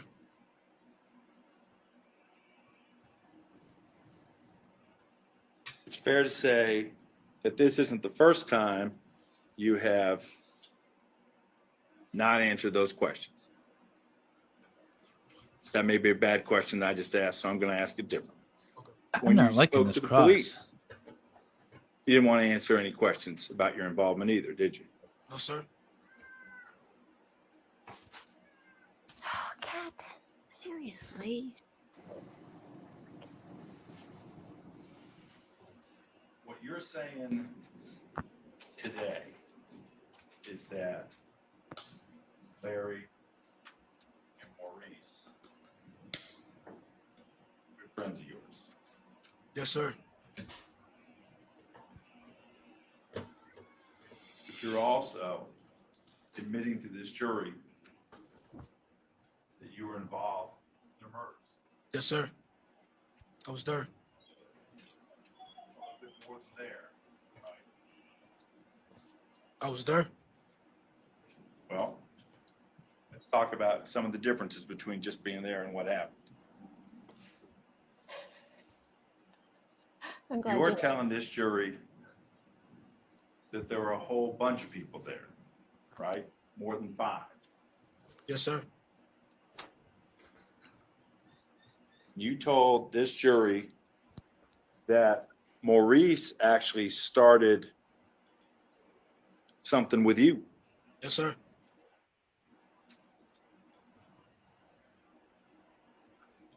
Prosecutor minimized it a little bit. But I want to make sure that I understand what it is that you're saying. You're saying Maurice pulled the knife on you. Yes, sir. There are different knives in this world. You're Yes, sir. right. Is the Okay. knife that we're talking about Pixie. a knife that folds? You understand what I'm asking? Yes, sir. I don't recall what kind of knife it was. I just know it was a knife. I remember it was a knife. Maurice pulled a So knife as on opposed him. to like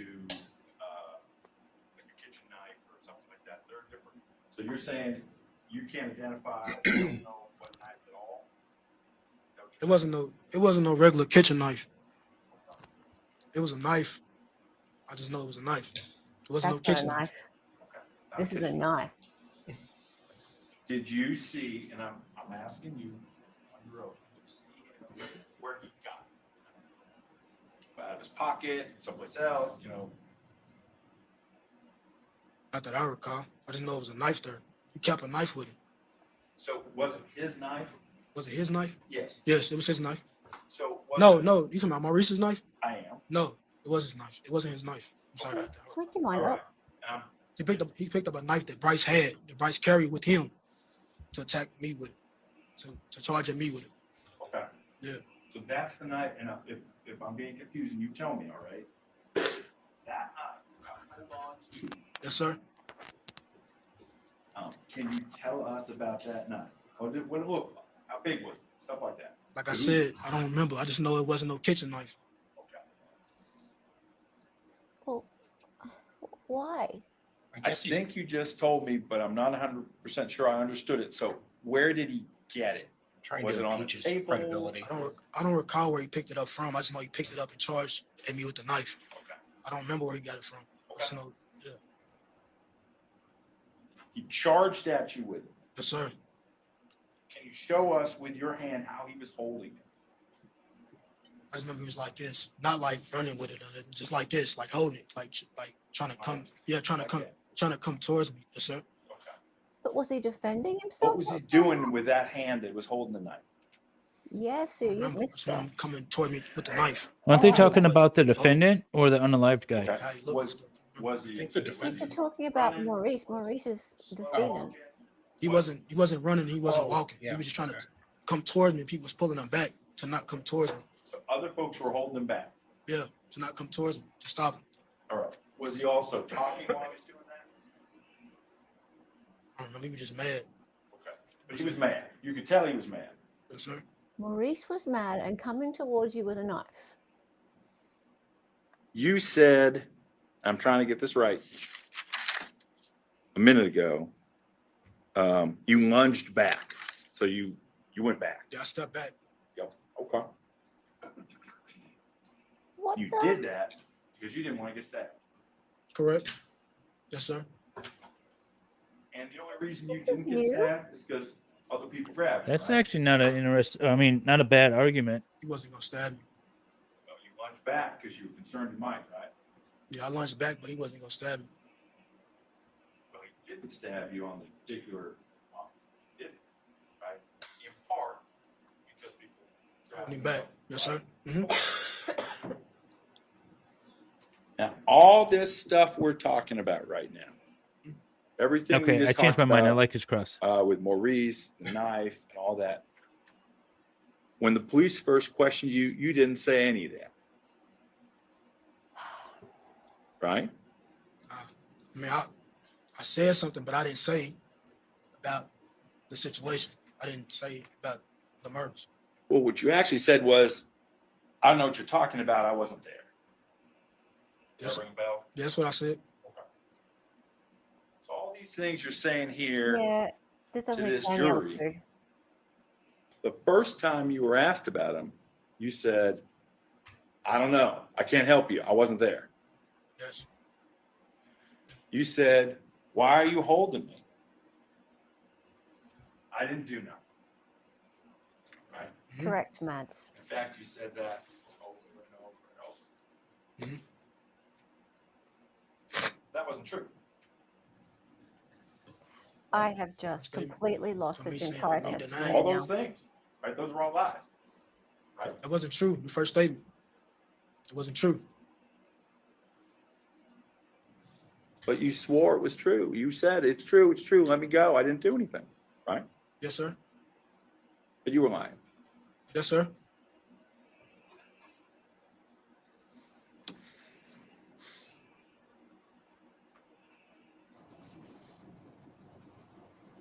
I like this cross. Your Claiming testimony that he to this unalived him jury not at the direction of the defendant, but because of, quote, self-defense kind of thing or whatever. sound like you didn't do anything wrong. Like you were there, you were watching, but you didn't really participate. Because that's what you eventually convinced the police, right? You was there, but you didn't participate. Come on. Okay. I like it so far. Look, he's taken it in a different direction. And he's trying Well, to. because the witness has a story that corroborates the state's story Yes. that this guy did it. Now, the witness, if I'm remembering correctly, and I was kind of in and out a little bit, but if I'm remembering correctly, the witness said that he participated in the unaliving at the direction of the defendant, correct? Yes, And correct. so, but he also said that the unalived gentleman had a knife and came at him with a knife. So I think it on Cross here. So for Cross to emphasize the fact, like you didn't do it at the direction of the defendant, you did it yourself because you didn't like having a knife thrusted at you. I Yeah. think it's great, Cross, if you can get the It jury is to great believe it. cross. You're absolutely right. It's great cross. It's just a little But it confusing. doesn't take away from the fact that there's still another decedent, and then there's the 40-year-old, You were talking about Yeah. and that supposedly people he being and the other violent, two kept right? That's stabbing after the Yes, boys sir. were dead. Well, if he was already dead, would that be? I think you're using that term kind of to mean Unaliving? punished. Is that right? Yes, sir. Okay. You're Before right. that happened, was there a vote? A Yes, vote? sir. It was. And I remember. Yes, it was. There was a vote? Yes. It was. When you just testified to this jury, and the prosecutor was asking you what happened, that didn't come up. No, sir, it didn't. Hey, Locon. But now you're telling this jury that in fact there was a vote. Yes, sir. It was. Okay, that's weird. You were one of the people voting. They follow the democratic We didn't process. vote. I'm behind that. He asked us. Well, hopefully not the Democratic Party We said method no. of voting. We didn't agree to it. So your testimony under oath is that you said no. They'll find out Yes, in sir. 2 to 3 weeks when the mail-in ballots come in for the vote. What about your cousin? And one? He said no as well. What about the other folks who were there? Did the deceased get a vote too? We didn't know them, so I want to know really which way he hard to voted. even Can I say see the anything. I ballot, don't please? know if they said yeah or no. I don't remember that. I don't. You know, your testimony is that you don't remember. They could agree with it. They could not. I don't know. I don't know. I don't remember.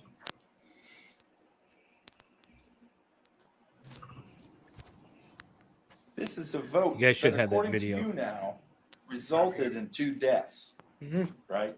Yes, sir. And you're telling us you don't remember the details? 7 years ago, man. I don't remember who actually said, let's do it, let's not do it. I don't know. It was 7 years ago.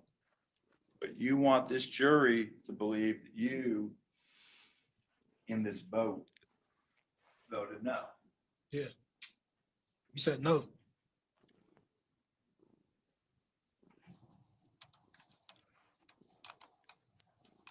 It wasn't long after I that. mean, it before doesn't you were take the holding a defendant knife, out right? of the realm of I was criminality, past but the knife. You were holding a knife, Yeah, I was past the knife. Okay, Yeah. Sean. and you want it to be passed because you think that sounds better. A little prenup. No, sir. Because I'm not asking you how it ended up in your hand. I'm asking you what it was. Yes, sir. A knife was in my hand. Was it the I- same knife that you've been threatened with? Been threatened with. Yes. What threatened with? I forget what I By said. Maurice minutes earlier. It was the same knife that ended up in your hand. Yes, sir. It was the same knife. You took that same knife, according to your testimony, and you stuck that knife, you stabbed with that knife into Maurice. Yes? No. No. What? You told us under oath minutes ago that you did. Larry. He made me stab Larry, not Maurice. Oh. So your testimony is that you did not stab both? No, sir, I didn't.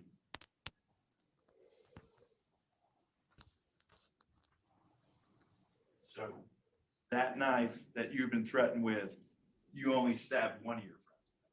Yes, sir. 3 times? You're I don't confused. remember. Once or twice, as I told her.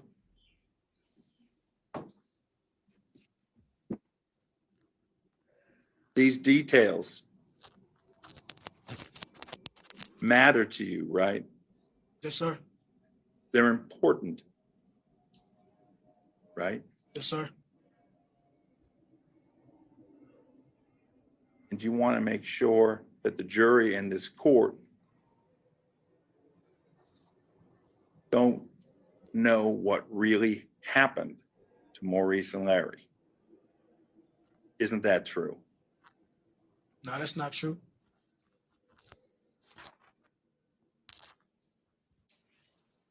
well, I'm confused Well, about when what you happened. spoke to the police, you felt very strongly you did not want them to know what happened, right? Yes, sir.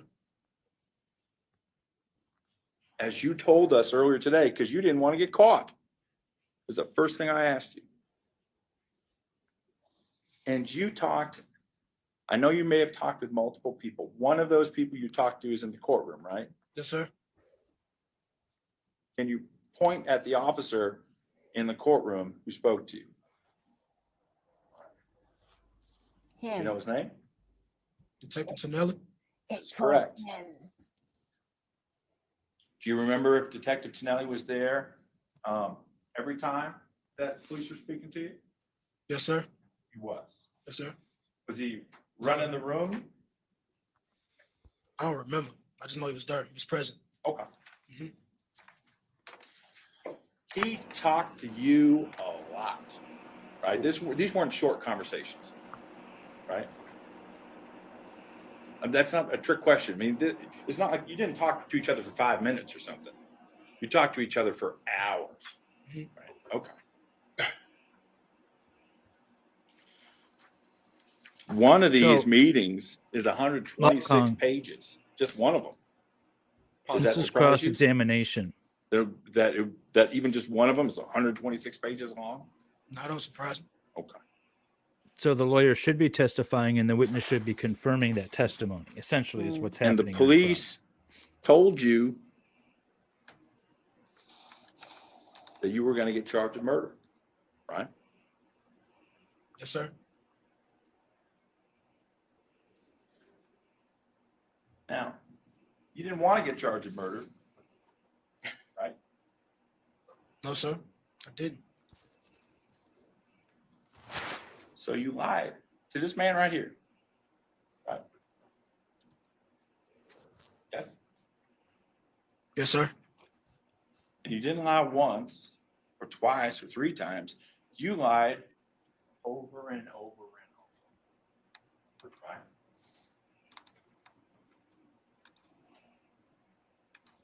Yes. No. Just that day I got picked up. Yeah, I lied. The day I got picked up. Yeah, I lied. I'm gonna get charged. And you were hoping that if he believed your lies, they'd just let you go. Right? That was your hope? Yeah, but we wasn't. I knew I wasn't going nowhere. What? Why? This is worse than talking to my teenage son. Right? It Yes, is. sir. How do you know you're not going anywhere? He told you he wanted to help you. Remember that? He said it over and over. I don't remember the conversation. I just remember him speaking to me. I don't remember the conversation. He told you that you could get life in prison for murder. Do you remember that? Like I said, I don't remember what he said. I just remember him speaking to me. I don't remember.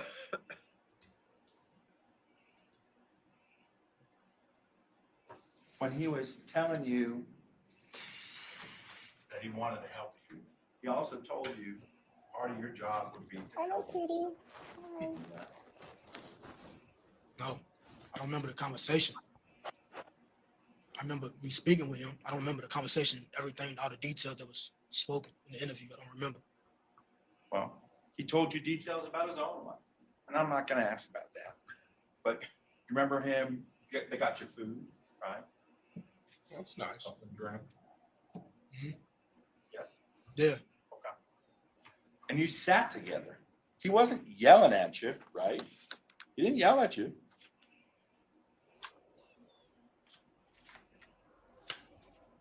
He just told you you needed to help yourself. He wanted you to give him details of what had happened in both of those, all three of the murders. Yes, sir. And he told you that you need to take care of you. You have a relative who ended 6 or up 7. getting a lot of time on a robbery. Remember telling him about that? I said a lot of time. Robbery. Not that I recall. No, sir, I don't remember that. Remember him telling you some stories about different things that have happened to him when he's a police officer? No, sir, I don't remember the situation. I don't remember him, the details in the interview. I just remember speaking with him. I don't remember.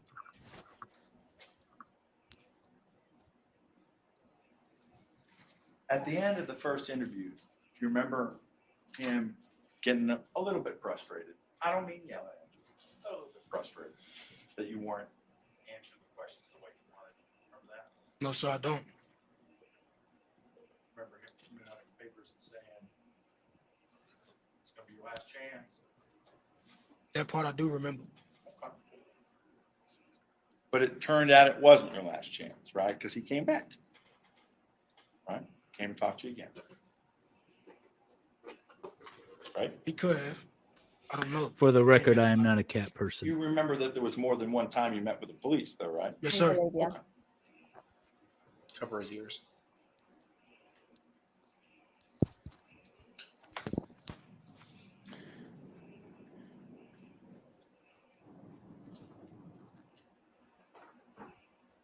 When he was telling you things like that he could help you, that this is your last chance, you still didn't want to answer his questions. No, sir, I didn't. And you, in fact, didn't answer his questions truthfully, right? No, sir, I didn't. Okay. But at a later time, you changed your mind. Yes, sir. You decided to start telling him some of the details about the murders. Yes, sir.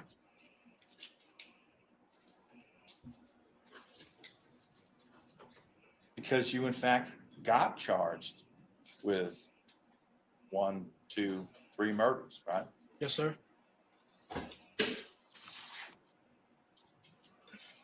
You didn't want to start answering his questions, but you decided that it was the best way to get out of trouble.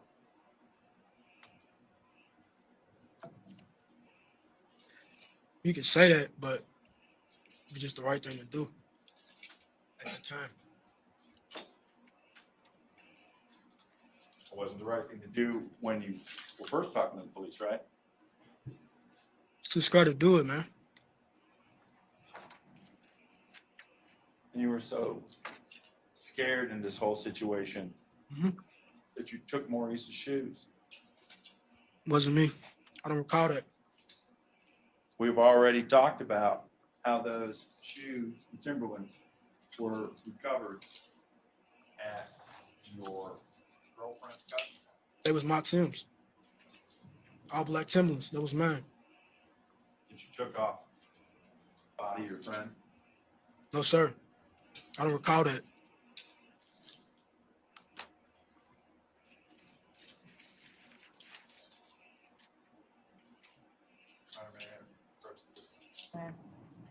I'm holding in my hand plea agreement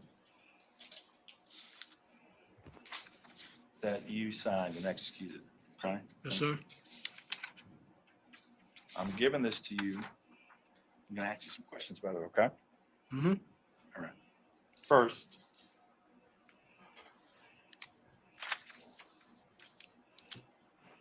recognize that signature. Yes, sir. It's me. All right. Yeah, and that signature is on the plea agreement itself. About this signature right here. Yes, sir. That's me. Right. And that is on your motion to enter a guilty plea. Now, looking at this, looking at those charges, how many murder charges were you looking at? I was looking at 3. 3 counts of complicity to the murder. And a fourth count, what's that fourth count? Tampering with physical evidence. Do you remember The what cross your is plea boring, but I is get on what he's this? trying to do. I just wish he would do it a better way. 10 years. I believe 10 years, 20 years probated. I Sorry, gotta my go sins out. take care of the horses real Well, quick. first, Okay. No worries, all Doc. 3 of Fine. those murder charges were reduced, right? Yes, sir. As part of this plea agreement, they were reduced from murder to what's called facilitation to murder, Yes, right? sir. And instead of looking at a life sentence on count 1 of murder, what were you looking at on just that count? Do you remember? What it count? Can you refer to it? The one murder charge? The first murder count. It's no murder's 25 to life. And because of your plea agreement, that charge got reduced to facilitation, and then what we look at instead of life in prison. I can bring this back to you. When it got reduced, I was looking at 1 to 5 for each count. Correct. Instead of looking at life, you were now looking at 5 years, right? For each count. On the first count. On the Mhm. second count, same thing, right? Yes, sir. And on the third murder, same thing.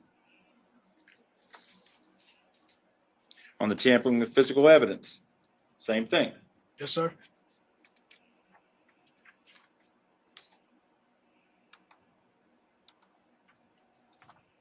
It says on this recommendation, the Commonwealth recommends a sentence of 5 years on each count. 3 counts of facilitation of murder, 1 count of tampering with physical evidence. The Commonwealth recommends a total sentence of 10 years if to serve, or 20 years if probate. Mhm. Yes, sir. When you decided to enter that plea, to cut the deal, that was your understanding of the deal, right? Yes, sir. A pretty good deal. Instead of looking at life, you now would be looking at either 10 years in prison or 20 years over your head if you got probated. Yes, sir. It says further that the Commonwealth, that's the prosecution, objects to probation. Right? Yes, sir. But it had another condition. It says the defendant agrees to testify truthfully in any and all proceedings of these events. Yes, sir. That was a condition. Yes, sir. And that's why you're here today. Mm-hmm. Ooh. And it says, should the defendant fail to testify truthfully as determined by the court, Yes, sir. then the Commonwealth reserves the right to withdraw from the plea and proceed against him, you, Mhm. with the original charges. Yes, sir. True half Irish. You But understand what better that than means? jail. Yes, sir. That the Commonwealth, at the end of your testimony, could ask the court for a hearing and argue that you haven't been truthful, argue that they're not satisfied. You know what this Does that make means? sense? What? Yes, sir. And if they won that hearing, Positive. then you'd be looking at life in prison again. Yes, sir.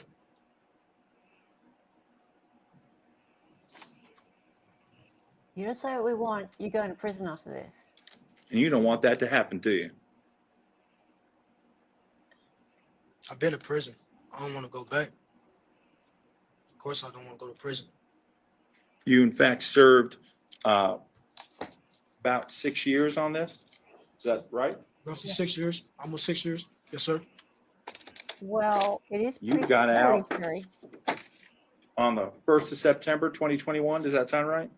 Yes, sir. That's the only reason he's Excellent. testifying. He told the judge he wasn't going to testify today. You weren't happy to answer Yeah, he has no choice. any questions from the police officer truthfully. Yeah, you mean, tried that's to the get out truth. of it. No, sir. He can't get out of it. He's got to do it. But in No, I mean, order he- today, to keep, today Well, he I said he was said- going to refuse to testify. you did. That's part of the thing Right. law and crime cut out. Yes, sir. You didn't want to come here today and testify, right? No, sir. But in order to keep this plea agreement intact, you did. Yes, sir. Thank you. I don't have any further questions. Judge, we would move to introduce defense exhibit number 2. Ooh, it's a good ending. All right, so admitted and read your rights. Very good ending.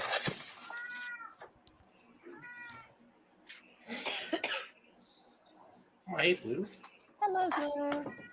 Thank you. Nice to have you here. Mr. Taylor, jumping back to the beginning of the defense cross, he actually got the gun from the Christopher Jones murder. Welcome. What happened to that gun? I know he wouldn't got rid of the gun. I wanted it back. Of course, it was my gun from begin with, for my protection. I wanted the gun back. He wouldn't give it to me, so he did whatever he did with the gun. And when you say he, to whom are you referring? Right? And by Brice, do you mean the defendant in the courtroom? Yes, ma'am. Can you, the conversation that occurred, it was characterized as a vote. Walk us through that, because what do you mean? What happened in that conversation? I wonder myself. When he said something about the vote, I do remember it was sort of debate on what should happen. And I just remember we didn't really agree to it. We didn't want to do it. Like, was this a vote where you all wrote down yes or no on a piece of paper and he added them up? No, we just talking. We just speaking to us about it happening. Where did this occur? In the living room, in wherever the inside the apartment. I don't know, somewhere in the living room, hallway. I don't really remember. At that point, was Maurice Really tied up? wild. I don't really remember at that point. I just remember it was a vote. We didn't agree to it. Was it within earshot of Maurice? Like, do you think he could hear you all talking about it? Possibly, we was out. It's not a big apartment, so, and it was five of us, or six of us in that night, so it wasn't, you know, we could hear. Do you remember where in the time frame that occurred? No, ma'am. Was it before he got stabbed? Could have been, yeah, before. Yes, ma'am. It was before. Had a debate. Do you remember? I know you said the knife was not a kitchen knife. What do you mean of like? How would you describe a kitchen knife?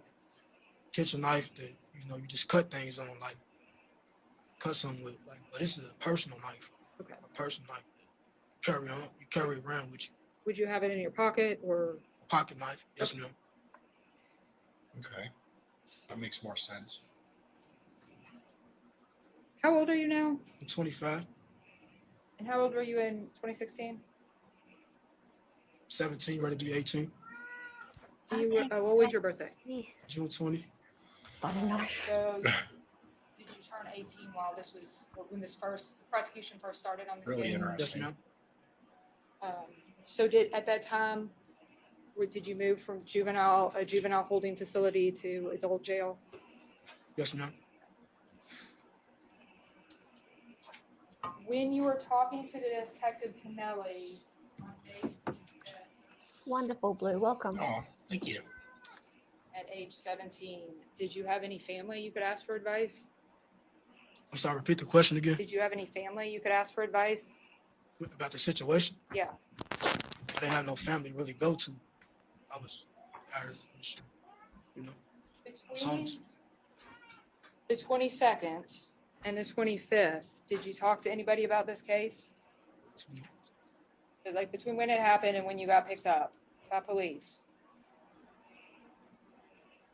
I don't really remember. I might have, but I don't really remember who I talked to. Who would you have talked to? Anybody was a friend or ex-girlfriend or something like that. I don't really remember. Friend or girlfriend? Did you, you said your father had been killed? Yes, ma'am. Did you go to your mom and ask her for advice? Our relationship was kind of rocky at the time, so probably not. Did you have any older siblings? I'm the oldest on both sides. So that night, talked to Detective Tonelli for, I believe it was 126 pages. I've got that correct. I mean, it was several hours, correct? Yes, ma'am. Oh, wow. And you told him to summarize that you didn't know what happened. Yes, ma'am. God, you guys are invading. And why did you say that? I'm just scared. I didn't know what to say in the situation. And just to clear up the thing with the Timberlands. Mhm. So did you all kind of share clothes? Is that what you're saying? Yeah, we all did pretty much. Yes, ma'am. Who had the Timberlands on when that night started? I believe I did, as I remember. But they had started out as Maurice's shoes? We was trading shoes. I used to wear his shoes. He wore my shoes time to time, stuff like that. Okay. But I had them on. Then why did you leave them at Monisha's? Great. One of them gets I remember that athlete's they foot. had from all the blood and stuff on the crime scene. At the scene, my boots had a spot of blood on, so I put it in Monisha's closet. And it was found there. After you talked to Detective Tonelli that first time on May 25th, Yes, ma'am. at the end of that, were you arrested? Yes, ma'am. Okay. And then did court proceedings start? I was a juvenile. I know I went to court, and then I turned 18. I came to the jail. And did you come to court from time to time? Yes, ma'am. I did. At that point, did you get a lawyer? Public defender. Lawyer, personal attorney. And then in 2017, you gave the second statement, correct? Yes, ma'am. And those were the only two times that you sat down and gave a statement to Detective Tonelli. Yes, ma'am. Okay. Or any police, right? Yes, ma'am. Why did you give a Um, second statement? Nikki, my cat, stop crying. I'm letting Just to out come there. forth, to be honest. Okay. I felt And that, I mean, also, I mean, I'm not trying to skew what you're saying. You wanted the deal that you got, right? yes, ma'am. I mean, it's better than going down for murder. Yes, ma'am. Okay. But did the promise of this great deal cause you to tell a bunch of lies to Detective Tonelli and this jury? Sorry, say it again. Did the promise of this deal cause you to tell a bunch of lies to Detective Tonelli at the second statement in 17 or to this jury today? No, ma'am. And the plea agreement was that the charges of murder would be amended to facilitation of murder, correct? Yes, ma'am. What's your understanding of facilitation? Yes. So it's my understanding. Yeah, what does that mean to you? He was pretty much there. He was there when it happened, but you didn't do nothing about it. You didn't call the police or try to, they say stop the situation.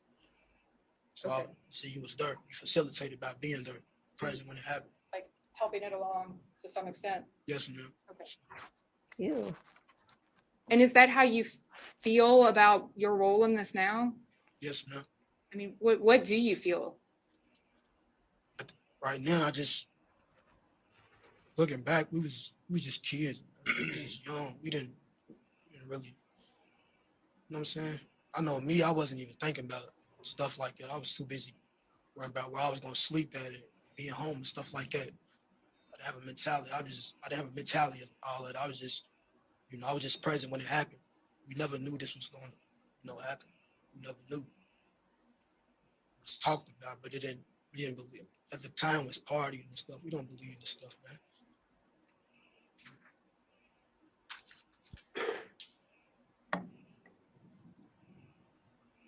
I don't have any further questions. Just while this happens, we're going to swap screens. Mr. Taylor, you're free to go.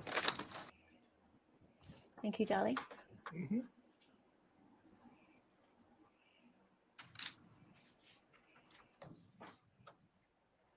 Let me know how the same. Counsel, you all would approach. Tough. That was seamless. Yeah, it actually was. Look at that. All professional.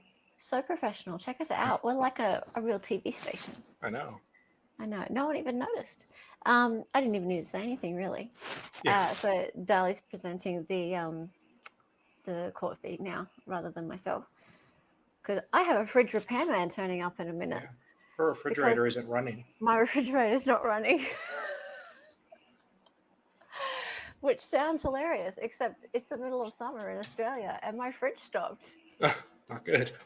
It's not funny at all. And it's 7 a.m. Brisbane time. And of course, it was the time they gave me was either the 2nd of January. All right, so ladies and 7 gentlemen, a.m. we are this going to go morning. ahead and break for the I evening, took but I 7 want to a.m. give this you morning. a little bit of That's it? information. I don't know what I'm going to read the let's see whole if they turn admonition up. again, That's just to 7 be a.m. clear. this morning. I'm looking out Before my you window. go, please recall the earlier order. You are not to do Ah, any another research Aussie. on this case or post information about this case anywhere. If you accidentally if they encounter can repair it or information if they about just the give you a case new from one. any But it is source, within warranty, it thank is your God. duty to bring it immediately to the attention of the court. I don't have to catch my Do not use any internet search engines, hang on, is it over? websites, Today? blogs, or Yeah, any other day's over. electronic Well, tools there you to go. conduct any So much research for the about this transition. case or to help you Transition deliberate to on the case. the days And do of not communicate instructions. online or elsewhere with anyone connected to the trial other than here in the courtroom where you hear You testimony. don't like this, Judge Blue? Now, tomorrow I'm going to have you all come in at 9:15. But tomorrow we're not going to have lunch. We're just going to stop at 1, maybe even a little bit before 1. But we're going into the week before the holidays, and you all have been going long days every day. So I think everyone can really use the half day tomorrow. The other good news is Well, that that's the it case. looks I'll go live tomorrow. even more likely in than the it morning. previously was that this will not go beyond next week. So that is good, and that is in part because we have all been able to be willing to sit here and go through the day and listen Wait, so diligently. next And so week that's is very then? much appreciated. And we will see you tomorrow outside the doors at 9:15. Sorry, what did you say? I missed it. Sounds like it's only going till next week. Or end of next week. Yeah, the trial. That would make sense. What, as in, if it Like doesn't it's- Don't forget finish, your phones. It's over next week. Sure. sorry, it doesn't make sense. Okay. So, as in, if it doesn't finish, as in verdict by end of next week, then it stops and then breaks for Christmas. Yeah, probably. I might just turn our mics up a little bit because I can't Yeah. hear us very well. It was great to have you here, Blue. It's great to have you here, Blue. Yes, awesome. Well, that finished really abruptly. Yeah. So now that that's happened, we can have a little chitty chat, and I will Great. just. Unbron showed up. Now we got another Aussie in the chat. Hey, I'm Bronze. Look, we have a new Aussie here. Blue is from Sydney. I'm the token American, apparently. You're the token American. Not used to this. There's Canadians. There's Scandinavians. There's British people here. Yeah, there might be one or two Americans here somewhere. It's awesome. Oh, okay, Sue. Thank you. I need some backup.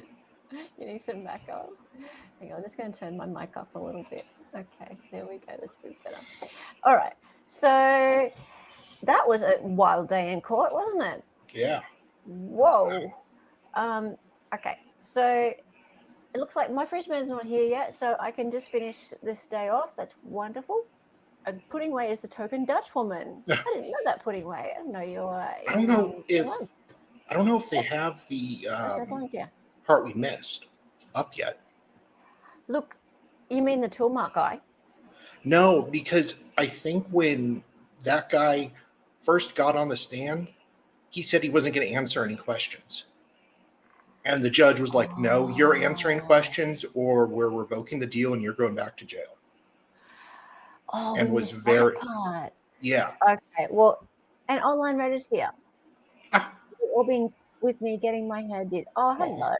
Tragic is also Australian. Where are you at, Tragic? We have some Australians here. Whilst we're here, we might as well talk about Lemon Trial. I'm kidding. Yeah. Lemon Trial is nuts at the moment. Oh, is it still nuts? It's so nuts. Really? Oh, like Wilkinson was on the stand yesterday, and she just completely messed up, in my opinion. You're a Brizzy with me, Tragic. Yeah, you're the only Brizzy person that I know that is in any of my chats. Yes. Anyway, no, we do need to finish this stream off. And I'm sorry that I've not been covering Lemon. It's just been so nuts, and I've been doing this, and not being able to actually stream it is just making me so depressed. But just this latest round of crazy things that's been happening, I've been thinking about just doing a trial stream, Recap. not a recap just on that. I actually think that my fridge man might be here, so I'm going to have to get going. Okay, so here's the deal. Tomorrow, since they're only doing the morning, I will go live from the morning. So from 9 a.m.